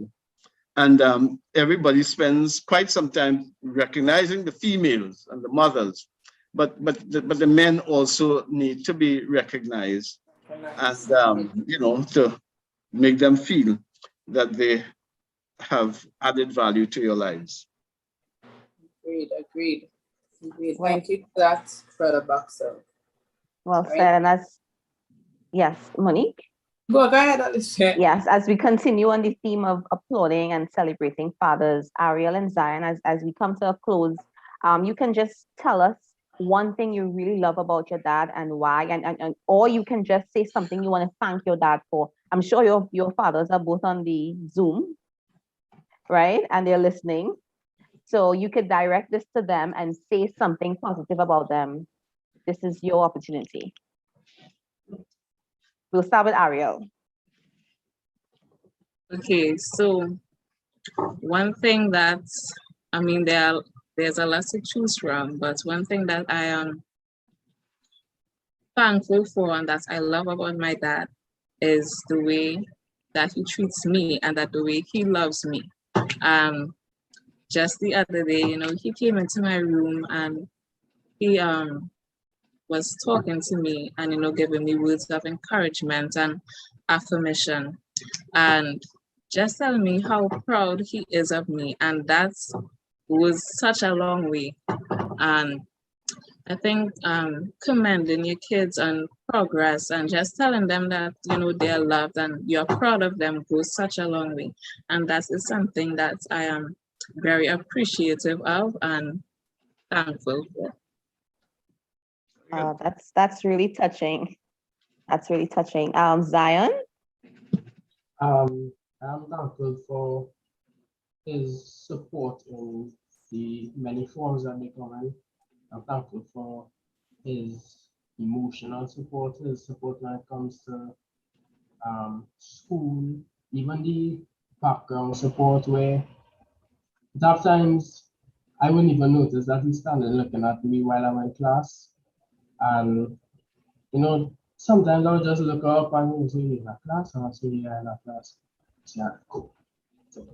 And you might not always see, but when he leaves you, a smile, you know, sometimes it can really brighten up the day. So, and I don't always, he's right there. So that's why I'm talking, looking to the side. So I don't always appreciate everything the way that I should, but I just want you to know that I appreciate all of your efforts and the hard work that you put into it. Oh, that's Wow. beautiful. That's I'm beautiful. sure your dad is shedding a tear there. Yes, ahead, I Monique. just want to say that, you know, sometimes we as teenagers, especially in this time, that we go through a lot and, you know, we are in our heads a lot about things like school. You know, we might be doubting ourselves, we might be insecure about some things about ourselves, we might be lacking self-confidence. So just words of affirmation and encouragement from our parents really helps. Very good. Wow, I'm really touched by the testimonies of our young people to hear that they appreciate, you know, the input their dads are making in their lives. Yeah. And that one-on-one relationship is so valuable and it's something you never forget. And I could completely relate to that, having those conversations with your father in particular.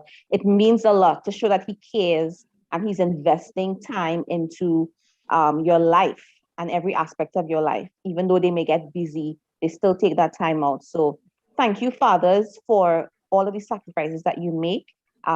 You know, not enough credit is given to fathers, and we really want to, you know, flip the script and uplift the men in our lives. So happy Father's Day to all the men, and thank you to our panelists. I would hand over the baton to my colleague, Juzan, who will give the complete vote of thanks. You did a fine job. Thank you. Alicia. Yeah, you really did. Thanks. Okay, before I say thanks, I just wanted to say that Zion almost made me shed a tear just now. It is tribute to his dad. I just want to make a comment on two things. I want to endorse what Brother Charles said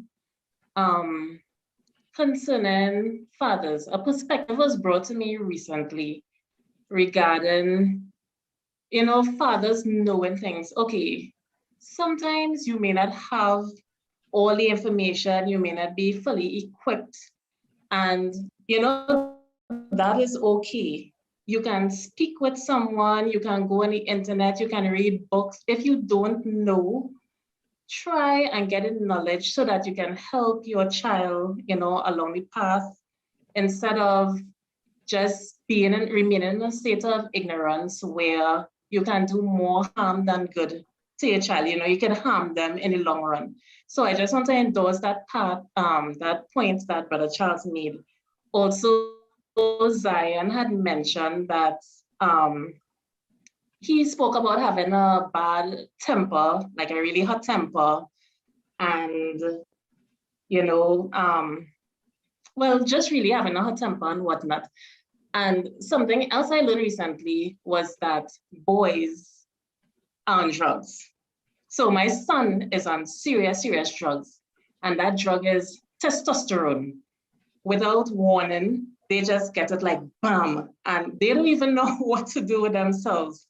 And I don't know what to do either. So this is where, fathers come in, helping these boys manage all this testosterone, which tends to display itself in anger and the strong will. And, it's something that is really kind of difficult for mothers to deal with. So you really need our fathers in there to help deal with all this testosterone that we don't know about, but you would have gone through that experience, and you can help, your son go through. Right, so that's just my contribution because I have two sons. So interesting. Yeah. I just want to say a special thanks to our panelists. It's really nice to share, your personal experiences. It had me thinking a lot, and I guess everybody else, who was listening. Thank you for sharing your experiences, which will help the other fathers, along the way, and also give persons information that we could share with other fathers. Special thanks to our women's ministry team who, really think and come plan like programs that could really help, our church membership, our women, our men, great job, Alicia. I continue to say Alicia is an amazing leader. So special thanks to Alicia and everyone. I also want to thank the participants for giving their input, for sharing.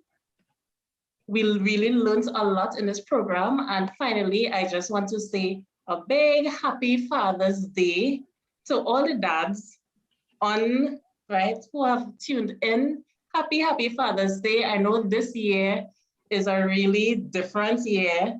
We are in a state of emergency. We are on lockdown. We have curfew, so you have nowhere to go. But so like Brother Charles, who have children elsewhere, thank God for social ministry. Thank God for social media, right? And for those who have their younger ones at home, just hug them, love them, just, I hope they make you happy and you just continue to be there. I just want to encourage you to continue to be there for the young ones because in these times, they really, really need it. So happy Father's Day and thanks to you all. Thank you very much. Thank you very much. Let me just add thanks to men's ministry because this was a collaborative program. So Dwayne Edwards, if you're still on a meeting, thank you for rallying your team together to be a part of this program. So we really appreciate this collaboration. It was our pleasure to do so with you, Alicia, and your team. You did an excellent job. I'm proud of you all. Great. Thank you for the support as always. So before we give the closing prayer, Jessie, my other team member, is just going to do the final wrap up for us. Hi, good evening, everyone. Hi, And Jesse. happy Father's Day to all the dads with us this evening. The father should do his part toward making a happy home. Whatever his cares and business perplexities, they should not be permitted to overshadow his family. He should enter his home with smiles and pleasant words. The father represents the divine lawgiver in his family. He is a laborer together with God, carrying out the gracious designs of God and establishing in his children upright principles. With these words, we would like to wish all the fathers a happy Father's Day on behalf of Women's Ministry. Thank you. Thank you very much. Thank you, Jesse. So let's just bow our heads for our closing prayer. Dear Heavenly Father, we are so grateful for this spiritual platform where we were able to come together as a church family, dear Lord, and just uplift fathers, encourage them, motivate them, dear Lord, and to be inspired by the testimonies and the contributions. We just pray a special blessing on fathers, dear Lord, expectant fathers as well, and young men who would aspire to be fathers themselves. I pray that this will be a catalyst for them to prepare their minds even now to take up such a huge and great responsibility. So we just pray as we leave, dear Lord, that our fathers will continue doing a great job in their homes. And we pray that the children will show the appreciation and the love that is due to their fathers. In Jesus' name, amen. Amen. So thank you again. We ask that you tune in to YouTube tomorrow, sometime around 2 p.m. And we will be launching a tribute video. It's all pre-recorded, but it's going to be, of course, celebratory in nature, just to again continue the theme of applauding and uplifting fathers. So that will be a premiere launch on our YouTube channel tomorrow. Thank you for attending. And when we get back to normal, we'll have a big Father's Day and Mother's Day luncheon or dinner. Yes, I would hold you to that, Brother Boxell. Absolutely. I look forward to that. Definitely. So everyone have a wonderful rest of your Saturday night. Thank you for being a part of the program, and God bless. Bye.